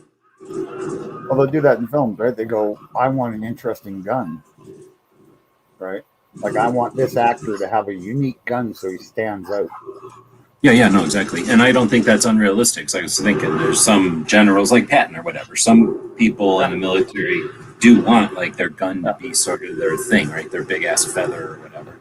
Well, look at the movie Fury, right? They did that with giving the tank commander MP-44, right? You know what? I don't think I only watched that movie once. If I remember, if it's the movie I'm thinking of, those guns were like lasers, and it drove me nuts, and I couldn't watch it, so I quit watching it. Was that the right movie where like the guns were shooting so fast they were like lasers? No, I don't. Well, maybe like the tank guns and stuff were. I might be thinking of it. Seek out the World War II ones. Only watch them if they're really good. What bugs me about this is right now they're walking. The Wolverines are walking around. They always have these knives in the small of their back. Now that might have been the style of the time, but it just drives me nuts now. But they had like their sheath knives in the small of their back. Yeah, I think that was just kind of the thing back then, right? Yeah, it's like how appendix. It's like how appendix carry was the thing 10 years ago. Yeah. I remember doing it. It's so cringy, I guess. What I also like is right now they're showing them, kind of interrogating the one Russian they left alive. That was one of my favorite scenes, by the way, where they're all Russian white camoed out, ambushing the fuckers trying to sneak up on them, trying to hunt them down, and then successfully ambush them, win, keep one of them, and then, suck at interrogating them or whatever. But while they're doing it, Robert, I think, either Robert or Danny, is standing there with some sort of I think what we would call a claymore bag, like a pouch that would fit something the size of a claymore. But he's got 6 or a dozen little Russian little pins on it. And that's the kind of shit that people would be doing as they're doing this, right? Collecting little insignias and bullshit as they found them. Well, humans like souvenirs. And he doesn't bother to explain it. It's just happening. It's the evolution of their costumes and stuff. It's just, that's the kind of attention to detail. Oh yeah, he's a hell of a movie maker. So now they're figuring out that Daryl has the bug up his butt, and that's how they found him. Because Daryl's a freaking traitor, even though he's an Eagle Scout loser. He's the kind of Eagle Scout that shoots 9mm. Spanky saying, I thought the Finnish stole the AKs and copied them to fight the Soviets. I don't know the story up there, so Bob knows. I'm giving it to Bob because I do not know that story. I know that there's Finnish AKs for damn sure, and I know that the guns from Copper Star up there are Finnish originally. They're Valmets. So I'm wondering if maybe Milja said, hey, send me over some Valmets and whatever else you got from Finland that's cool. Or maybe the gun shop was like, oh, you like those? Here, I got this. But I don't know. Smeggy says it was only 300 or 400 made, so 400 of them built. Yeah, that's probably about right. But yeah, that's the thing is after World War II, right? Because the Finns fought against the Russians in the Winter War. And then they had another war with the Russians when the Germans, and then they allied with the Germans, I think. And then, of course, the Germans lost. So Russia took over Finland because, I think there might have been Russia did not want to have to fight Finland again because they got their asses handed to them. So they were just like, well, let's just have a deal. We're just going to take this much land and we're going to be in charge, but we won't kill you all. So I think Finland made a deal with the devil and then became part of the Soviet sphere of influence, but not actually part of the Soviet Union, kind of thing. Because they did use AKs in their military, and they had Russian tanks, and they had MiGs. But then also before Russia started, or communist Russia started doing heinous shit, like when they were first figuring out after the war, that's a little different than 20 years later when it was hardcore Cold War. So we just talked through a super good scene where Jed is too wimpy to shoot Daryl, who's the traitor, and Robert isn't, so he takes care of him. There's also amazing shit happening. Like, number one, how the hell can she be walking around with that AK with the charging handle jamming into her back? Well, because she's got like 4 blankets on, and it doesn't even matter when you got 4 blankets on. It's a barely little charging handle, plus she's hard by now. So that part's awesome. They're all carrying AKs on their back like it ain't even no thing. So Milius had these kids go to like get familiarization so that they could carry around guns like it ain't no thing, instead of like most actors carry guns around like they're trying to hold a wet turd, right? Or like trying to hold a nuclear thing that they don't know the combination to or something. So I thought some of the subtlety of this is showing how good actors they are and how good Emilius is at wanting to get like action. This is like as good as Outlaw Josie Wales or one of those kind of movies, right? This is like directing at the height end of directing, in my opinion. Even though I think some people would call it like a frivolous kid movie or like a, what do you call, like a extremist movie or whatever the hell. Oh, this is the RPK. This is a great shot of the RPK, actually. Did you shot this thing, didn't you? No, I never got a chance to, no. Did you stop at that shop, though? No. No, maybe that was with Joe. I know I've been there a couple of times. I don't know. But yeah, that's a great shot of it right there. So if you ever want to shoot that gun, about halfway between Phoenix and Flagstaff, there's a gun shop called Copper Star. And the guy that owns that shop owns the gun that we're seeing on the screen right now. Yeah. But anyway, it's really obvious that it's a Valmet in these scenes, but we didn't know shit back in the day, for sure. But the level of, I don't know what to call it, like production, I guess, the level of realism that Milius made happen was just cool, just super cool. So now we're looking at where me and Bob went. These are the rocks. So this is a different place than all the other places by what, 3 hours, 4 hours, depending on how you drive there. Probably 4 hours, 2 hours down and 2 hours back up. Yep. So we went up there and I don't think we even had any idea about it. Me and Bob were minding our business. And we went to Santa Fe, right, just to look at gun shops or whatever. And there's only like, at the time, there was only one gun shop in Santa Fe. There's actually 2 now. I found out about another one. But yeah, that's where that really cool lady told us about the place. Yeah, was it Tina? Yep. Something like Tina's Gun Shop. She had an awesome gun shop. It had a range. We were having a great time. She had some dogs. We were playing ball with the dogs, and it was like just a good shop and fun. And she was nice. And then what? In the middle of it, she starts telling us about how that one show, Longmire, was filmed at her gun shop and everything. And then I think eventually, after like a long time, she's like, "What are y'all doing here?" And we're like, "Oh, we're going to look for Red Dawn over here in a different part of New Mexico." And she's like, "Oh, you're going up to blah, blah, blah." And we're like, "No, what are you talking about?" I think that's how it went down. And then she's like, "Oh, yeah, right down the blah, blah, blah is the thing up with the red rocks." And we're like, "What?" So we changed our plans. I think we were kind of winging it, right? And, or I don't know if we had an appointment or not. I don't think we had an appointment, but I think our plan was to go to the regular Red Dawn. Anyway, we changed our plans, hauled ass up there. So what you're seeing right now, me and Bob went there. When we come down into where this is, it's even better because, right, there was like a cop or a roadblock or something at the top of the hill. Yep. And I'm like, what the hell? And the guy doesn't even stop us. He just lets us right through. I'm in a cop car, because I'm driving a cop car in those days. And Bob's driving a big-ass camper behind a Dodge, like a fifth wheel, like a big camper. Not a fifth wheel, right? No, was it a fifth wheel? Oh, yeah, it was fifth wheel. Yeah. So, yeah, Bob's driving a giant camper, dual-axle fifth wheel behind a giant Dodge, and we drive right in. And then we go down to where the film place would have filmed, right, to where all this was filmed, or where their trailers and stuff would have been. And we park, and there's a ton of the commotion, and there's all this stuff going on, tons of cop cars and all this stuff. And we get out, and I'm like, let's boogie. Like, I ain't got time. I had an appointment. So we're booking across the street. Yeah, with firearms and like ammo pouches and I take a duffel bag worth of guns out of my cop car, strap them over my shoulder, grab my Doberman, And then I'm like, come on, come on, come on. And we get across the street. And then we get these pictures right in time for what we're trying to do. No, we get across the street just in time for what we're trying to do.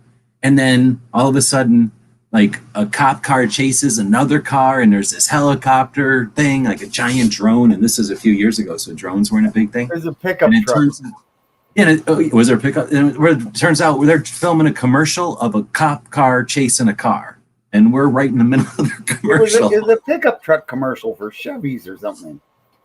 Was it a pickup truck? So they're they're chasing a pickup truck in a cop car with a cop car, and they're filming, and they just thought we were a part of it, I guess. And we just parked, boogied across the street. So if you ever see some commercial that looks like they're exactly like the Red Dawn Rocks, because it's happening in front of the Red Dawn Rocks, then you see like a cop car chasing a truck.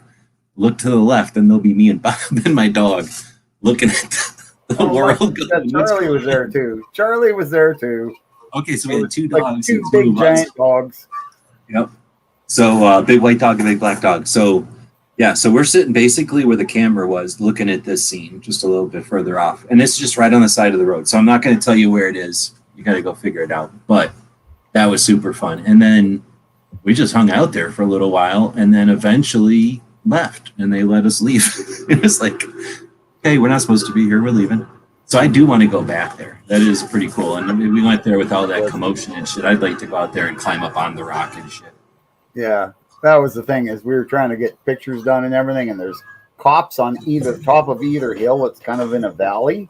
So there's cop cars stopping traffic so they can shoot this commercial. And me and G-Webs are in the ditch, you know, taking pictures. We were trying to do a live show too, remember? Yeah, exactly. We were planning to be there, but we're like, oh crap, we're barely going to be able to get some pictures with all this shit. Because we thought it was just we didn't know until they started ripping by with the cop car and everything. But the thing, they had this giant drone following the cop car, filming the thing. We should have actually probably took some pictures of that. I think I got some. Yeah. I think I got some. But it was pretty weird. Smeggy's talking about newest stuff about it and how to make the helicopters look real. So we're just talking right through the scene. But yeah, these Hinds are super realistic, I guess, for the time. And yeah, they had the CIA come out and ask the prop or the airport people or whoever it was, like, where'd they get these helicopters at? Yeah, where'd you get the plans for those? So when you go to where this is, if you happen to ever go there, it is sort of right along the road. Like, it's really, really obvious why they filmed here. And there's a place you can park and where you set up all your filming stuff. It's obvious why they filmed here. And plus, it's amazing. But otherwise, yeah, this is basically the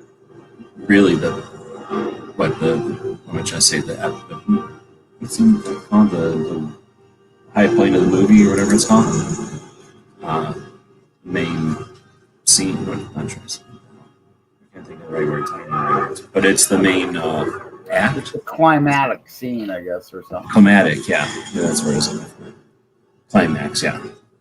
Oh, I just noticed that he carries that RPD too. Now, they made, I think, 3 RPDs. So I guess technically the one that he's carrying around could be the other, because I'm pretty sure the one that the guy at the shop has is the one identified as Swayze's RPD. So I'm guessing they named each one for the person that grabbed it. So this is where he takes out one of the Hinds. It looks so fake now compared to back in the 80s when it was like, what is this? Because you couldn't really tell what helicopter that was. I mean, it's a Huey, I guess. But it was an Alouette or something like that they... I was going to say, or maybe it's a Bell or something. So I guess it really blew people away with how the helicopter did not look like just a regular helicopter painted. Now, this scene, I do not get at all. I don't get it. This is my least favorite scene, even though it's an awesome scene, and if you're going to go out, you might as well go out doing it this way. I don't get it. From the hip, it makes no sense. Fire accurately, take out the engine or whatever. Yeah, well, they're all armored against everything up to about 23 millimeters, so you're really not going to take it out with a rifle. No, but you figure if you're going to shoot at it, you might as well shoot where the props hit the airplane or the helicopter. Yeah, you can always get that golden BB, right? Get one into an air intake or something. So obviously we're talking through it, but the freaking communists finally got fed up and did what needs to be done. They just sent in way too much overpowering force and tricked them and let them get their guards down. So let them play themselves. The Wolverines play themselves. So they're pretty much all dead now, except for like 4 of them. And this will quickly be the end of it all. Yeah, at least go behind the rock. Exactly. Now, I'll tell you what, being there, those rocks are basically made out of like nothing, right? Like I'm sure bullets would go right through those rocks. It's basically like clay that's sandstone. Right? Yeah, sandstone, perfect. It's like clay that rain hasn't mushed yet. It's waiting to just be mud. So, I mean, technically, they probably figured it wouldn't do much cover, but still, I would definitely use them as cover or concealment over cover, right? Yeah, at least they wouldn't be able to see you, or at least the trees, right?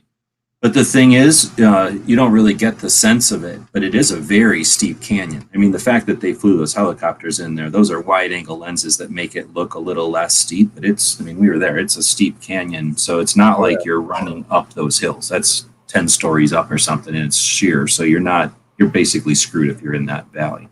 Yeah. At least with helicopters coming at you. Because really all they'd have to do is stay where we were and shoot up, and nobody'd come out of that valley again. Yeah. The best you could do is probably camp up that valley, because you'd probably be able to do that. But for a while, because they would just napalm the whole thing.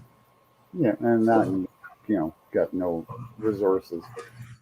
But really, this is, again, realistic, because it's not like they just created super tactics or created super skills. You know, they were only as smart as they were, and they were all getting tired, and they were about done, about voting each other out of positions or firing each other because, you know, they were getting too stressed and their one friend turned traitor already, and they were about done. So it's not like they'd have been on their A game once all that food was put in front of them. Yeah, and they're kids. Yeah, exactly. And they're not hardened in the first place. They just were doing this because they had to and they were able to. But it's also like he didn't write it all stupid and mopey. Nobody was owed nothing. Nobody's like, I wanted a better life and shit and blah, blah, blah, and it could have been or whatever. It was like, oh, I appreciate what we got. And like, at least, you know, we're not all slaughtered. You know, we did something. We did, you know, our life mattered or whatever, that kind of thing.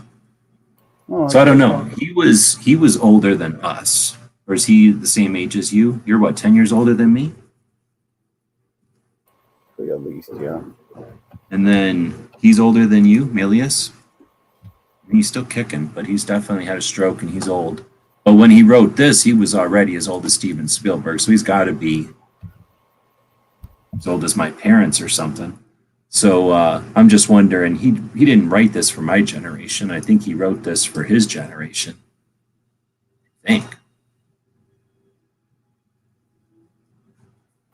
Well, you gotta remember, like, even from back in the 60s, we were, you know, all kids fantasized about when the Russians invaded and how we were going to fight them off.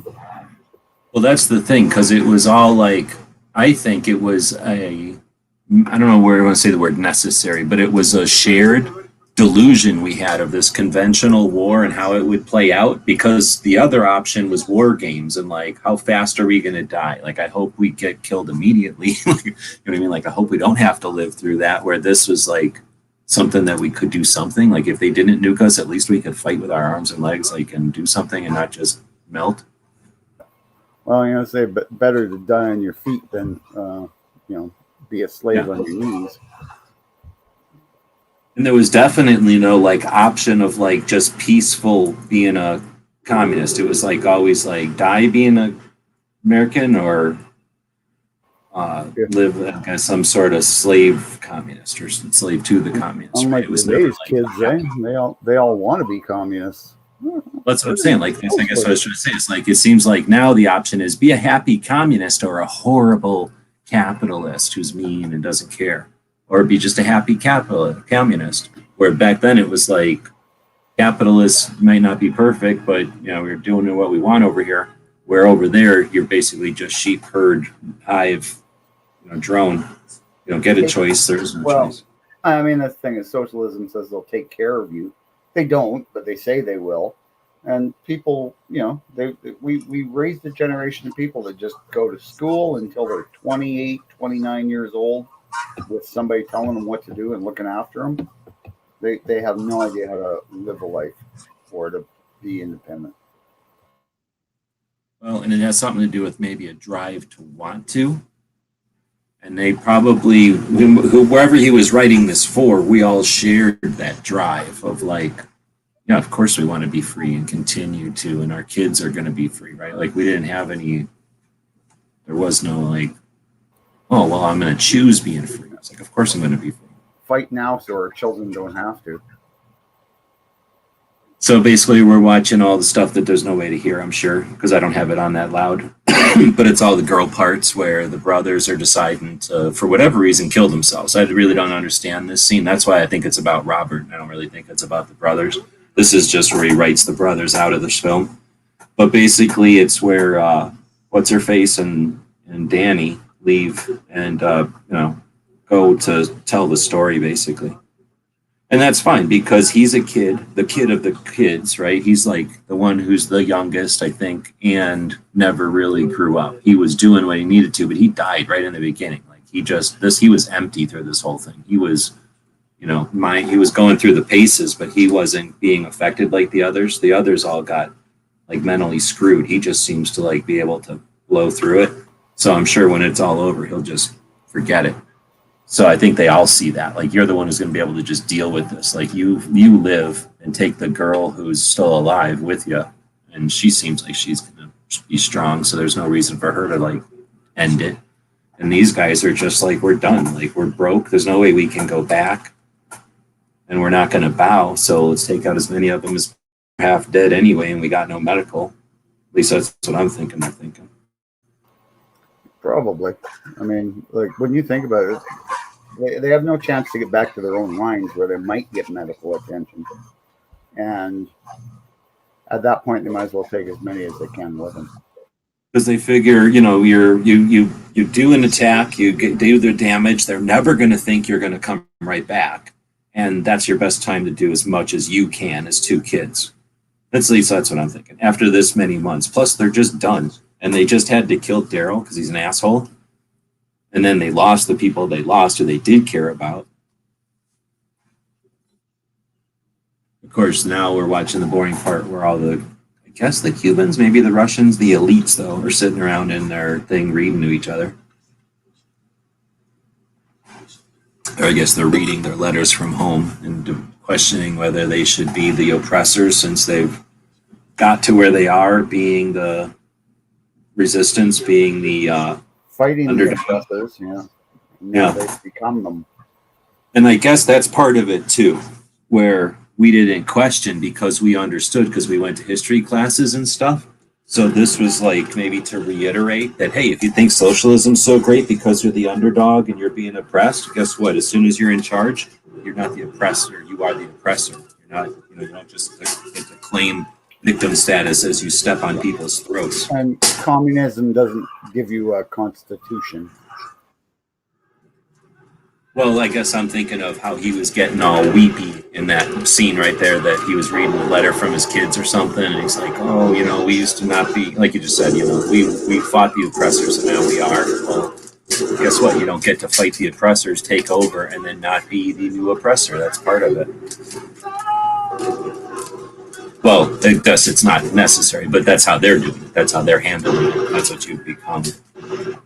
So this part was cool. Whenever you go to the town, there's a couple of things that are super obvious. One is the painting that says, "Welcome to Calumet." They left that up. The town of Las Vegas is the name of the town. Left that up just because it's cool, and they did it to remember the movie, I guess. So that's obvious. That's literally a huge billboard that's all super nice, clean, and still maintained. But then the other thing that's super easy to find is this super, characteristic, or whatever you'd say, train station with the big arches.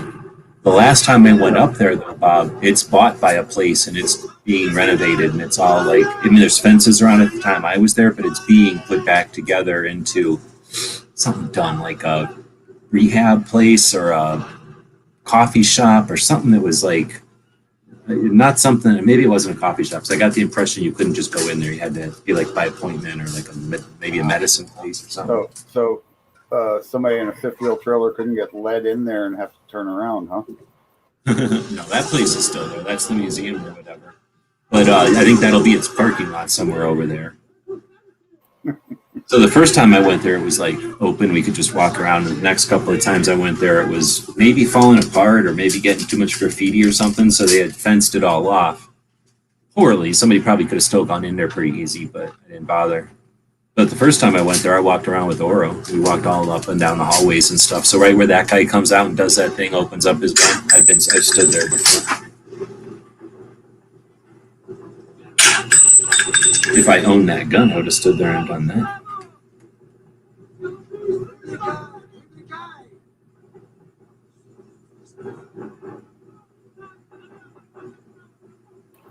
Which gun was that was spitting out rounds? Sorry. I just missed it. I don't remember.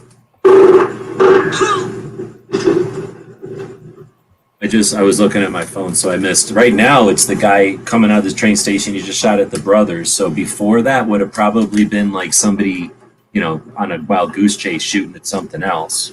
Okay. So it would have just been some troop, but I wasn't looking up. Woods is saying Daryl Hedwood coming to him. Hedwood was coming to him. And then I do like how the partisan leader realized he's no different than the brothers. And that's basically what's happening right here, right? Is he's reading the letter and figuring out that he's turned into the bad guy and that the brothers, he knows that he is the brothers. Like he knows that they didn't start this shit. They're just fucking trying to deal. And he's like, okay, you guys can do your thing. After I shoot you.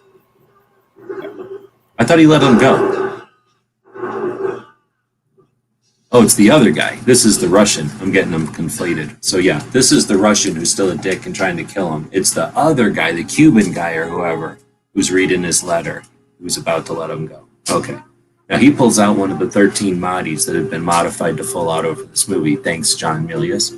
Thanks for, if you look it up, I think those guns were in like the A-Team and like a whole bunch of movies. They wouldn't even have existed if Milius didn't want to make this scene correct. Or as correct as possible. There we go. Now we see these two brothers are all the same. These three are the same. Why didn't the brothers go with the other two? Well, one of them was shot, and they figured they were going to die, I think. And I think it's because they knew they were broken inside and they weren't going to be able to go back to live regular lives. And something, I think it was probably a little bit of like, we haven't died before, so let's keep doing this because nothing will kill us because they're young. But also they had already had an attack and gotten kicked their ass pretty good, and they knew, they weren't going to continue on anymore. So it was either leave with them or do some one last thing and then catch up with them. And that was probably their idea. It was like, let's go to town, wreak some havoc because they'll never expect it after just kicking our butts. And then we'll catch up with the two slow ones as they slowly leave, right? But instead they got killed, and I think they're okay with it. Or at least honestly. I think they were also trying to make a big distraction, give the other ones a better chance to escape. Well, that was definitely the reason to go back and strike, right? But they didn't really care if they got away. But yeah, they were trying to get away. But once they got shot, they were done. So in the movie, from watching the DVDs or whatever and watch the stuff on the internet, they put this bench here. The park is there, but the park has changed. So when we go there, or if you go there now, the one little gazebo thingy still exists, but all the rest of the playground equipment has been moved. And it's basically just a great big grass park now. There's a couple of trees that are the same, but there's no way to recreate that scene.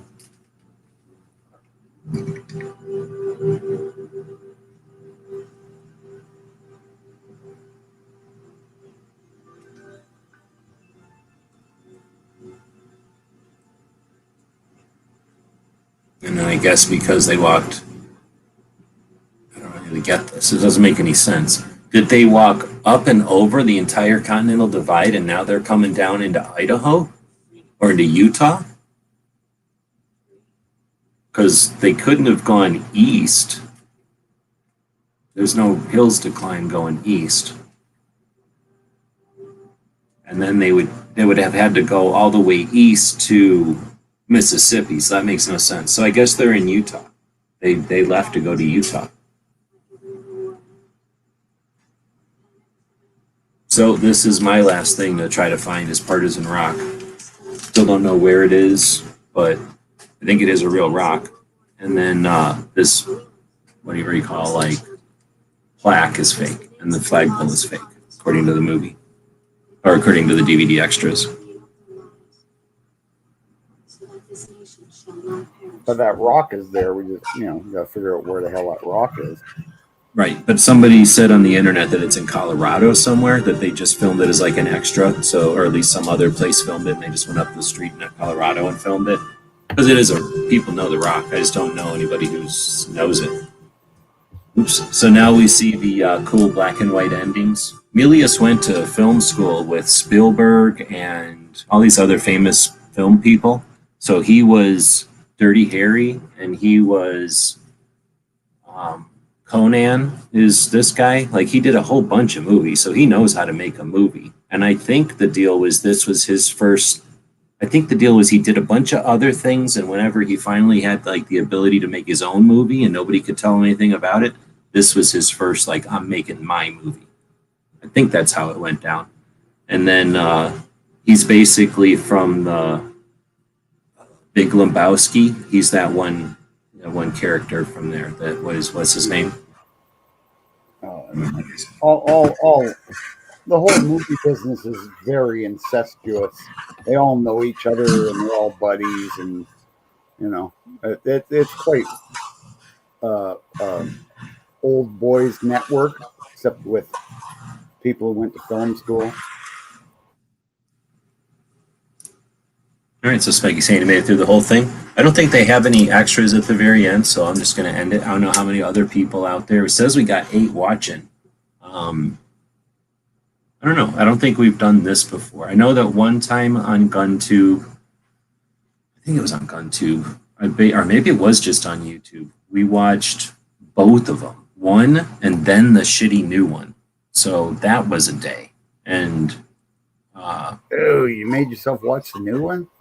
Yeah, because I wanted to do a thing. It was on a Red Dawn Day anniversary one time, and I wanted to like archive the real differences or whatever. And I sliced them up because there's like, I consider a couple of things iconic, like the hidey hole scene, the where he yells Wolverine, right? And then the deer scene or whatever, those are some that strike me. So in the deer scene, they make a farce out of it. They like make fun of the kid, and it's not just a joke on the first movie. It's a joke on tradition. It's a joke on, like, there's no reason to have any camaraderie or whatever, especially at a time when your country's being taken over. You're going to joke around. It's just out of character, and it made light in an awkward way that is just not realistic. And it's not the movie anymore. It's not trying to be a movie. It's just, ripping off elements from an old movie, and I think trying to be funny. I think it's literally trying to lampoon the first movie in a weird way that millennials like or something. The next is there's a scene where, what would it be? I forget what it's supposed to parallel because there is no portion in the real movie, but in the stupid shitty one, there's a part where the kid who's supposed to be the younger brother, who's an idiot, and they're all about to do their first ambush, and instead of like helping the ambush, the little brother sees his girlfriend and leaves his friends and runs after his girlfriend, and I forget what happens, but it was like basically, yeah, no big deal. I just left you all. The attempt that they were doing failed because he wasn't there, and they were like held back by it. And I'm like, well, first, this has nothing to do with the first movie anymore. And it just basically was, the whole point of this was that fuck your friends, chicks before whatever the hell you're doing. Like, oh, your girlfriend just drove by, like, drop everything and go chase after her. She's not capable. You got to go save her. And then also screw whatever you're actually trying to do. Like, it made no sense. So that, and then the Wolverines part, was inappropriate. It said at the wrong time, and they held the wrong kind of gun up, and it was just like after their first skirmish instead of like, or skirmish or whatever, instead of like, you know, when they saved anybody and they were actually like announcing to the people they just saved who they are, like as humans, instead of like, you know, hey, we're not fake or we're not propaganda, we are here. It was just dumb. And there was so many things like that. And the Tech Nines, they use Tech Nines accurately. It's dumb. It makes no sense. And that there would be in any time that wasn't the old 80s or something, like a bunch of Tech Nines in one spot. Nobody, unless somebody collects them or something, there's not a bunch of Tech Nines in a pile anywhere in 2000s or whatever that movie was supposed to be made. Yeah, that Australian one was actually a better sequel. Yeah, that movie is incredible. So that's called Tomorrow When the War Began, and it's, I don't know when it was made. That one might be on YouTube because often these movies are. So Tomorrow. What decade, maybe, that Aussie film? I think it was the 90s or maybe even early 2000s. I'm not sure I'm seeing that one. Interesting. The full movie, but it's going to be in a different language, so I can't show it to you. Actually, I think I did try to see this try to link to it the other day. It is a bunch of girls get together and decide to go camping, and they want to bring one dude, or one girl wants to bring a boy she likes, so they bring another dude so it doesn't look awkward or weird or whatever. And then one of them is like their one friend, so it's not like a bunch of boyfriend and girlfriend crap. It's just a bunch of kids that are going camping, and then they're like, they borrow their parents' car, go to the end of the road that the road just ends, and then they go hiking, and then they get to this crazy spot in the middle of nowhere, and it's Australia, so it's probably like middle of nowhere, like on top of that. So they're out in the middle of nowhere, minding their business, just having fun camping, and it's like wholesome. It's not even like weird or nothing. It's just like a bunch of kids having fun. And then, oh yeah, there's a bunch of airplanes go by, whatever. And then they go back to town later. And I don't think there was even anything. It was just sort of like, we went camping. I think it was they graduated high school or something. So they were like, okay, and we're coming home. And then, the war started while they were gone. And then they Red Dawn the shit out of it. It's awesome. So it happens, except that it's girls instead of dudes. And it's Australia instead of here. And otherwise it's the same. It's Chinese instead of communists, or different kind of communists, and still AKs. Still AKs. Yeah, isn't that great? The Australians could actually make it the Chinese, whereas the Americans had to turn it in North Koreans because China got mad. And they cared, yeah. Like, oh, you got mad? Sorry about that. Where like Australia was like, oh, you got mad? Okay, so the Chinese came down here and invaded. Yeah, I know Australians are great, except for. But I've heard that it's turning around on them. That's an off-air discussion, perhaps, and it isn't Red Dawn anymore. But so that was Red Dawn, and hopefully people are having fun. Pant said that Tech Nines feature or function through a home mag. Yeah, exactly. Actually, I can't remember. They may have made fun of it, but whatever. There should be no Tech Nines in Red Dawn. There's no point. There's nothing about Red Dawn. There was no 9mm in that movie. I guess I was saying I don't know if this is worth doing. Watching it, I don't know if there's that many movies that I'd be interested in spending that much time. I don't normally sit here watching a movie. This was really weird for me. I turn on a movie and then I do stuff. So, I'm in and out. I've seen all these movies before, so I'll just leave and come, walk in and out of a room. And sometimes I'll stop and watch a cool scene, or if I'm in the middle of doing something and I'll turn my head or something. But most of the time I just don't sit here and watch a movie. So it's kind of odd to me to sit here watching one. So if anybody's got suggestions for stuff in the future, feel free to leave them. This was mainly just because I wanted to do some stuff for Red Dawn week. The anniversary of Red Dawn was last Tuesday, at least in last Tuesday, the 10th, in 1984 is when Red Dawn came out. I really don't remember. I remember liking it once I saw it, but I do not remember if I knew it was coming. I can't remember that far ago, but I don't remember if I was surprised when the movie came out or if I had anticipated it. I remember when it came out, and I really liked it. I mean, I saw it at the theater, and I don't go to the theater for a lot of movies, but it had guns in it, so I was like, oh, yeah. Oh, no, I remember I was going to see it, and that in those days, you had to go to the movie theater. So, it was the kind of movie that went to the movie theater not the. It was before VHS tapes, so I mean there were VHS tapes, but movies didn't go to VHS tapes. They came out way later on VHS. So it was a movie theater movie for sure. I just can't remember because it came out with a lot of other movies. What, Terminator, Rambo? There's a lot of movies from 1984. Let's go look at what movies came out in 1984. Oh, it's huge, man. Yeah, and so like I said, I don't know if this was necessarily like top of anybody's list at the time. Is this a list? Come on, how's come that can be this hard to find a list of movies? Terminator, Police Academy, Dune, Runaway, which is the Magnum PI in the future, Ghostbusters, Top Secret, Indiana Jones, The Karate Kid. Are you kidding me? Nightmare on Elm Street, Neverending Story, Purple Rain, 16 Candles, Spinal Tap, Gremlins, Children of the Corn, Red Dawn, Cloak and Dagger, Natural, Firestarter, Romancing the Stone, Greystoke, horrible movie, Revenge of the Nerds, Electric Dreams, awesome movie, Conan the Destroyer. How can Conan and Conan the Destroyer come out in the same year? Is that what that said? Revenge of the Nerds was good. Oh man, I really like that movie. Bachelor Party, 1984, of course. Streets of Fire, Star Trek 3, The Search for Spock, Body Double, that was an interesting one. Friday the 13th, Swing Shift, Buckaroo Banzai, The Last Starfighter, Night of the Comet. This is the best year of movies ever. Literally. Tightrope. Somebody should make a collection. Movies of 1984. This is every good movie. Breakin'? Okay, it's not Breakin'. Oh, no, Breakin' 2. How can they both be? This is fake. I got to get a better list. This is just like all shit on a good movies list. That couldn't have been all 1984. All right, here's actual highest grossing films in 1984. Beverly Hills Cop, Ghostbusters, Indiana Jones, Gremlins, Karate Kid, Police Academy, Footloose, Romancing the Stone, Search for Spock, and Splash. Holy moly, that was a lot of movies. Awards. Angel, Hot Dog the Movie.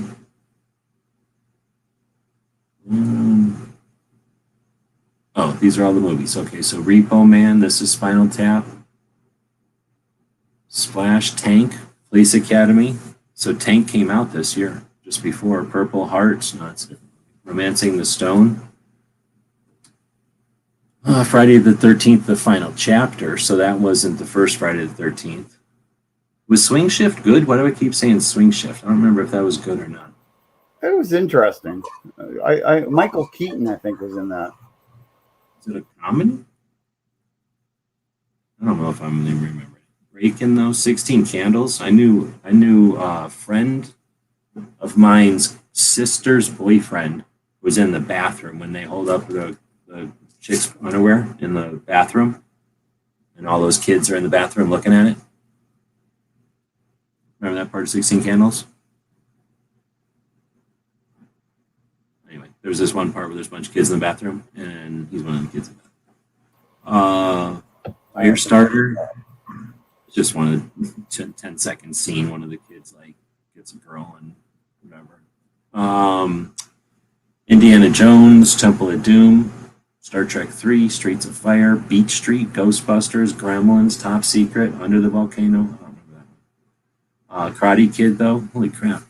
Bachelor Party, Cannonball Run 2, Conan the Destroyer. So it was just that one. Last Starfighter, Electric Dreams, Neverending Story, Revenge of the Nerds. That was an amazing year. That was a lot of movies. Purple Rain, Philadelphia Experiment, Cloak and Dagger, Red Dawn, came out on August 10th. Same day as Cloak and Dagger. Holy crap. Did you see Cloak and Dagger? You know what I'm talking about? Or no, I'm thinking. Who was in it? Was it Dan Aykroyd and Chevy Chase? No, this one's Dabney Coleman and Henry Thomas. So I think that was the one where it's a different one. It was the one with a little kid and a spy. I was thinking of the one where they run around shooting suction cup guns at each other. Okay, no. Red Dawn, though, Adventures of Buckaroo Banzai came out the week after. Holy shit. I saw that. That was actually pretty funny. Super good. Really good. Sheena, they wrote, so Sheena was like girl Conan. let's see, Bolero. I was maybe too young for that one still. Amadeus, nobody cares about that one. I guess, oh no, there's December. There's a bunch of movies I'm not reading them because they're all kind of dumb. Terminator, though, came out this year. Nightmare on Elm Street. Missing in Action, Night of the Comet. Holy crap, these are all movies from this year. And then what is this? Yeah, here's December, Dune, 2010. So that was like the sequel to 2001, right? Right. Dune, 1984. Runaway, Starman. I didn't like Starman, but a lot of people did. Then Breakin' 2 Electric Boot did come out in the same year as Breakin'. Holy crap. They both came out in the same year. Flamingo Kid, Johnny Dangerously. I remember all those movies. I had no idea they all came out in 1984, though. Crazy, amazing year for movies. So I do not remember if I was looking forward to Red Dawn or not. Because, again, there was a bunch of actors who nobody really knew about. And I don't know if anybody, maybe because of Milius was involved in Dirty Harry, and it was an action movie, they might have been like, an action movie from the Dirty Harry guy. No, the previews got a lot of people to go away. The previews were just like the previews for Red Dawn were excellent. Like when you saw those in the theater after watching another movie, you were like, "Oh yeah, I want to see that." Oh, that's true. I forgot about that. The previews and the coming attractions and stuff. Yeah. And every once in a while, this only happened to me one time I can remember, but I remember people talking about it. I went into a movie, and it was here in town, so it was in the 90s, I guess. And but I was a kid, and they go, "Hey, do you want to, or we're going to do this thing, and you're going to see a whole bunch of movies." And I forgot what they gave me. They gave me something and some paper so I could write down. And then I think they showed us like an extra 10 previews, and I don't think very many of them turned into movies. Have you ever seen anything like that before, where they just showed you like a whole bunch of extra previews and they kind of had you rate them? And then I think they gave us popcorn or like free drinks. I've heard about like them doing that in some theaters. I mean, obviously in bigger centers. I always grew up in small towns, so. Well, I bet you they do that all over though to get a sample set or whatever. So it's only ever happened to me once, but that was kind of neat.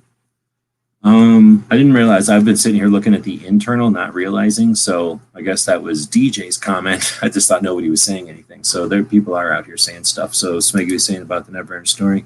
Jeff is out there saying Swing Shift was Michael Keaton and Henry Winkler. It was on a small island in the Aleutians. Best Stuff came out in 1984. You were born in 84? Holy crap, Smeggy. There's no way he was born in 84. Is he that young? Jeez, I think I was in. If he is, he's not looking very well. So, yeah. So anyway, I don't know if it's worth doing other movies. Terminator could be the kind of movie to do this way. I'm trying to think. Like Red Dawn to me though is, well, I think it was an awesome movie at the time. But there's lots of awesome movies, but a lot of them were like playing some recipe or just ripping off some other movie and doing it cooler because they had better special effects or a cooler actor or something, right? And Red Dawn was like, let's just start over. Let's just do a whole nother thing, right? I don't know. Your country's being invaded by an alien invader. I think that's been done before. I mean, at least it's been written before. Oh, sure. But as far as like a bunch of kids getting caught off guard and they're modern and they're running up into the hills and they don't really know what's going on, I guess there must be something similar. Maybe Children of the Corn, or no, not Children. What's that thing where the kids get stuck on an island and they all get mean to each other? But that's more about the kids being mean to each other. There's no outside force, right? Yeah. I haven't seen that. Children of the Flies. Is that what it's called? Right. Or yeah. So, maybe it's supposed to be like that. Island of the Flies or Lord of the Flies. Lord of the Flies. Yeah. So I don't know. I don't know enough about drama or whatever to know. But it to me it would just seem like such a neat movie. And then after time went on, most movies you find out, big deal. Or you find out maybe one or two interesting things about a movie. But with Red Dawn, like I can't. Every time I find out more cool stuff about it, it's neat. So I started watching the DVD extras at some point because at first, it came out back on the day before there was such a thing. So you'd get a VHS tape. There was nothing extra on a VHS tape, so we could watch a movie at home over and over. Great, we could buy it. Okay, then DVDs came out, and we had DVD extras. So I don't know about y'all, but you'd grab a movie that you'd seen a million times, like Star Wars, because now we're going to have DVD extras and we're going to learn stuff about this movie. Some people thought that was cool, right? I'm one of them. So I can remember learning a little bit about the movie and then going, okay, well, because to me it might as well have been filmed on Mars, right? Like I don't know where any of these places are.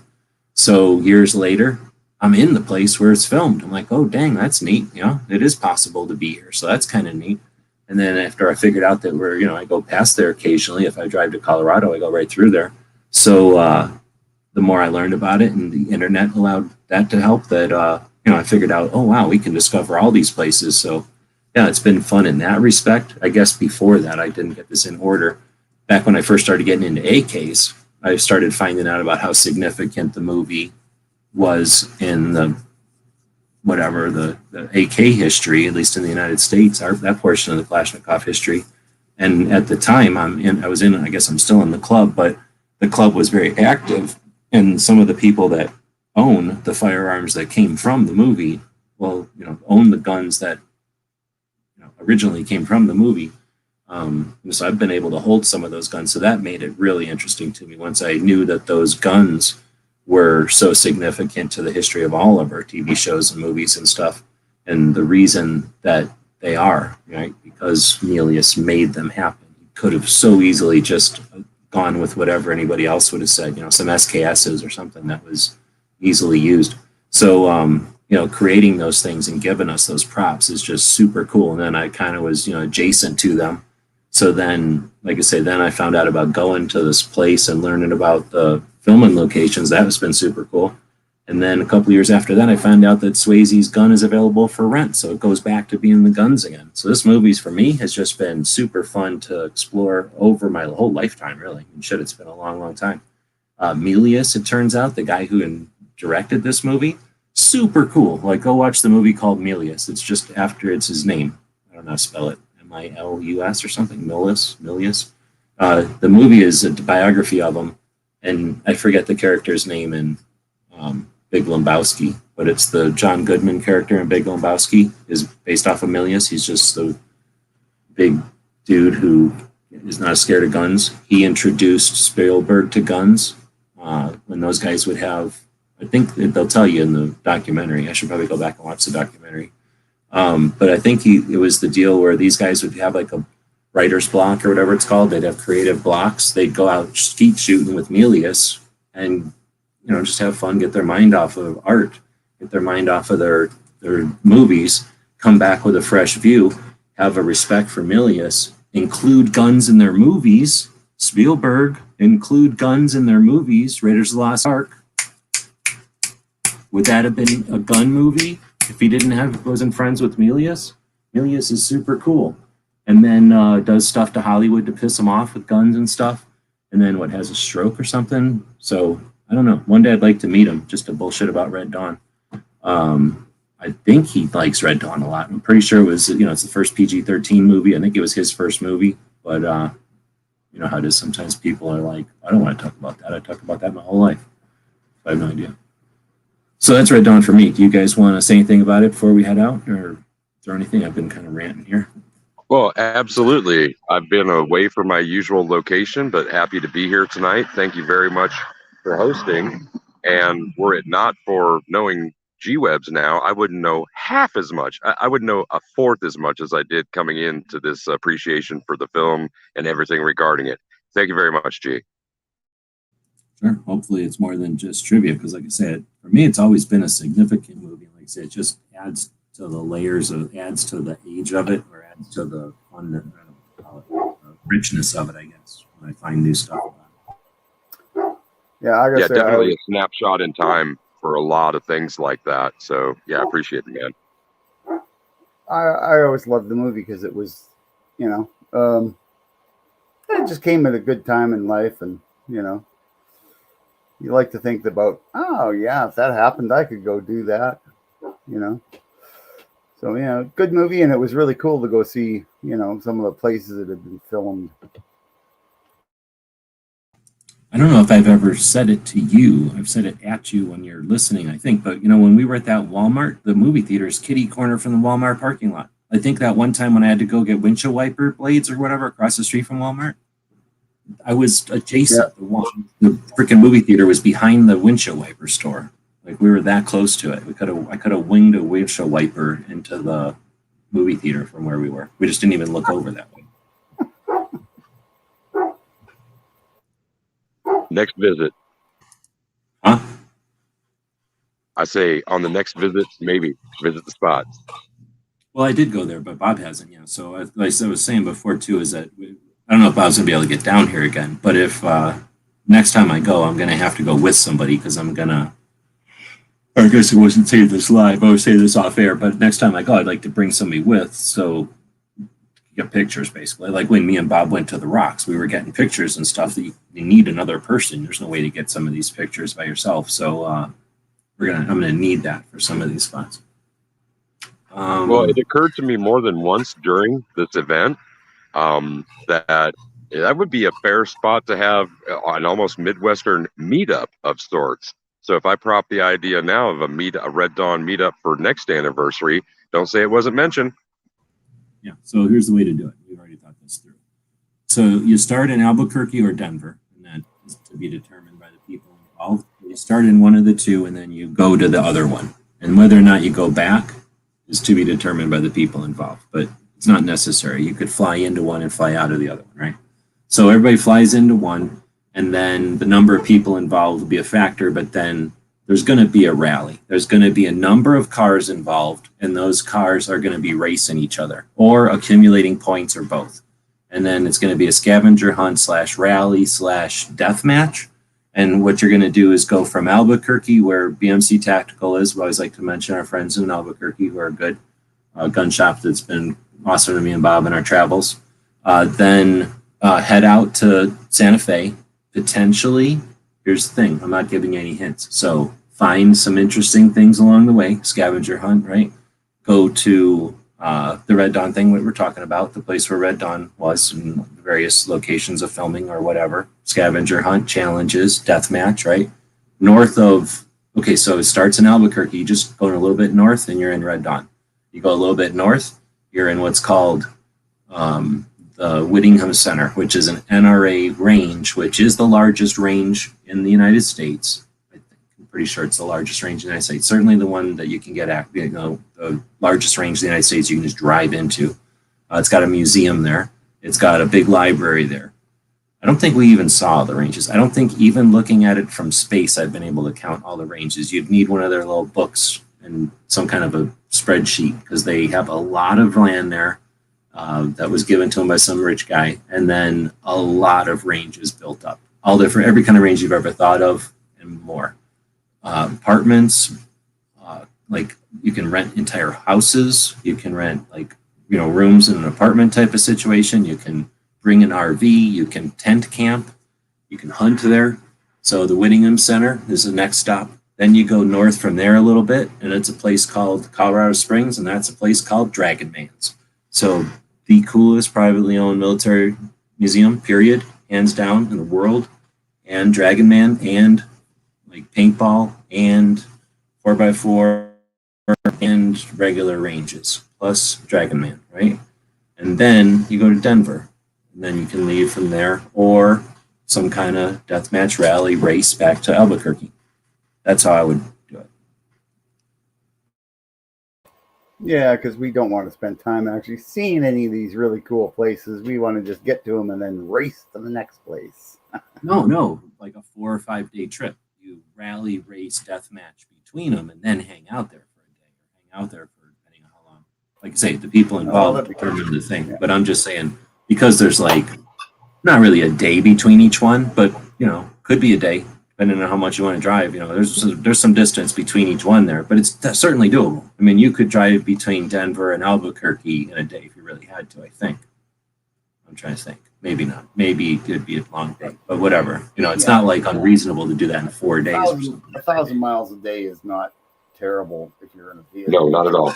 But I'm not trying to make it a race. We're trying to make it like a week-long vacation where we all have some fun challenge, compete for pink slips, come home dead or alive with arms or legs missing, eyeballs missing, teeth missing. Maybe some of that. No, my RV's got an all rebuilt engine now, so I guess I could, you know. Well, I wouldn't mind carpooling in an RV. Oh yeah. Well, listen, it's another way to go. Would be to go to one place and get in a van or not a van, but like a big bus, get one of the charter buses or something where you don't even have to drive and just hang out, BS in the whole way, and then get off and hang out, do stuff. That's kind of lame because it's sort of like everybody's got to drive the same, beat there and back and everything. But at the same time, but yeah, like nice tour buses, with a bar and everything. Yeah, when you're not driving, it's basically just half of the fun is just hanging out in the bus, I guess. Anyway, so with that, we're definitely rambling a bit. Again, I'm just saying something I'm looking to do every week for damn sure. I don't know how often to do it or if it's necessary to do it. There is Skynet this month also. Wait, yeah, it is this month. So earlier in this month, Skynet was turned on, and then later this month, it becomes aware, right? So in 1984, they thought computers would take a minute, actually 3 weeks, but they didn't know. So that's the thing. So I don't know. Let me know in the feedback, various versions of feedback, if you're interested. It was definitely better with you guys in here chatting, so thanks for jumping in. Just watching a movie silently while a bunch of other people are watching it, it's kind of creepy. So having somebody to bullshit with. I kind of think another option would be pausing it, right? Every once in a while to say stuff, but that could be super difficult to keep up with. And certain movies are not going to lend themselves to talking over. You're missing too much of stuff. So if we're trying to introduce the youngins to good movies and we talk over it, it's not really helping. If we're trying to introduce movies and you stop it all the time, I don't know. So give us some feedback on what would be useful or interesting, I guess. And take it into consideration. Till then, you guys got anything else you want to throw out there? Be safe, have fun, and carry your guns. Right on. Right. So thanks again. Thanks to Smeggy for jumping in. Thanks, Knox or Jeff for dropping by. There was some other people out here earlier. Pants is here. Mike was saying, I missed this one. Tomorrow When the War Began was in 2010, based off the book series from the 80s. Oh, I didn't know it was a book series. It did turn into a TV show, though, and it wasn't that great. But, it is something. But a book series, now I'm super intrigued. Thanks for that. I'm sorry I missed it before, but now I'm glad I go back and look like this because now I'm going to see if I can find those on audio tape. Anyway, otherwise, Woods was out there, and Bean. So he was helping to count the things. Oh, and then Zudak, I don't know what happened. You were watching as well, so if you're still out there, thanks. And thanks for everybody that participated this week. Oh, and Daniel's out there as well. Thanks to everybody who participated this week in Red Dawn Week over at the Gear website store. That was we really appreciate that support as well. We're going to continue to have some fun with that throughout the month. Let's see. Oh, there's a thing on Amazon Prime called Watch Party. Maybe that can be a way to sync up. Oh, I forgot about stuff like that because I don't watch it through there, but I've heard of that. And I think you can give people a link so that they don't even have to all be on Amazon. Is that true? And I think there's something similar on Netflix, unless I'm crazy. So yeah, maybe we could try something like that out. I'm definitely down for that because if there's a system that lets us all pause in synchronicity, if that would be the word, or at the same time, and then start at the same time, that could be really neat. If everybody could deal with pausing the movie all the time, that might freak people out too. Everybody's different. Right on. Well, as long as you can back it up, it'd be fine. Oh, that might be interesting too. Yeah, exactly. Because I have watched a couple of reaction videos now. The kids watch these reaction videos. And I was trying to figure out something, and I'm too old to figure out how to find the thing. So I only could find reaction videos to the thing. So I know I'm old. So I was having to watch it through a reaction video because I'm too stupid to be able to find the thing. And the reaction video guy would stop it and go, blah, blah, blah. But then he would jump 7 seconds backward. tolerance and then started again. And I was like, that's smooth, guy, because now you're catching everybody back up with when you paused or whatever. So yeah, you're saying like that, right? Yep.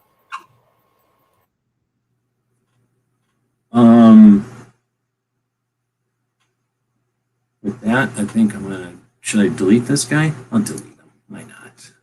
All right, jump back over to my thing. Come on, telling me I gotta go back over here and go to here. I have a 0 tolerance, so the only way to learn about a 0 tolerance is to get toleranced. So let me just delete this real quick. Oh, thank you very much. So thanks, zero tolerance there. And with that, we'll wrap it up. So thanks everybody for watching. We will be back. I was thanking everybody for purchasing stuff at the store. I don't know if I finished that, so I get distracted there. But yeah, thanks everybody for your support, and thank you for watching. We'll be back.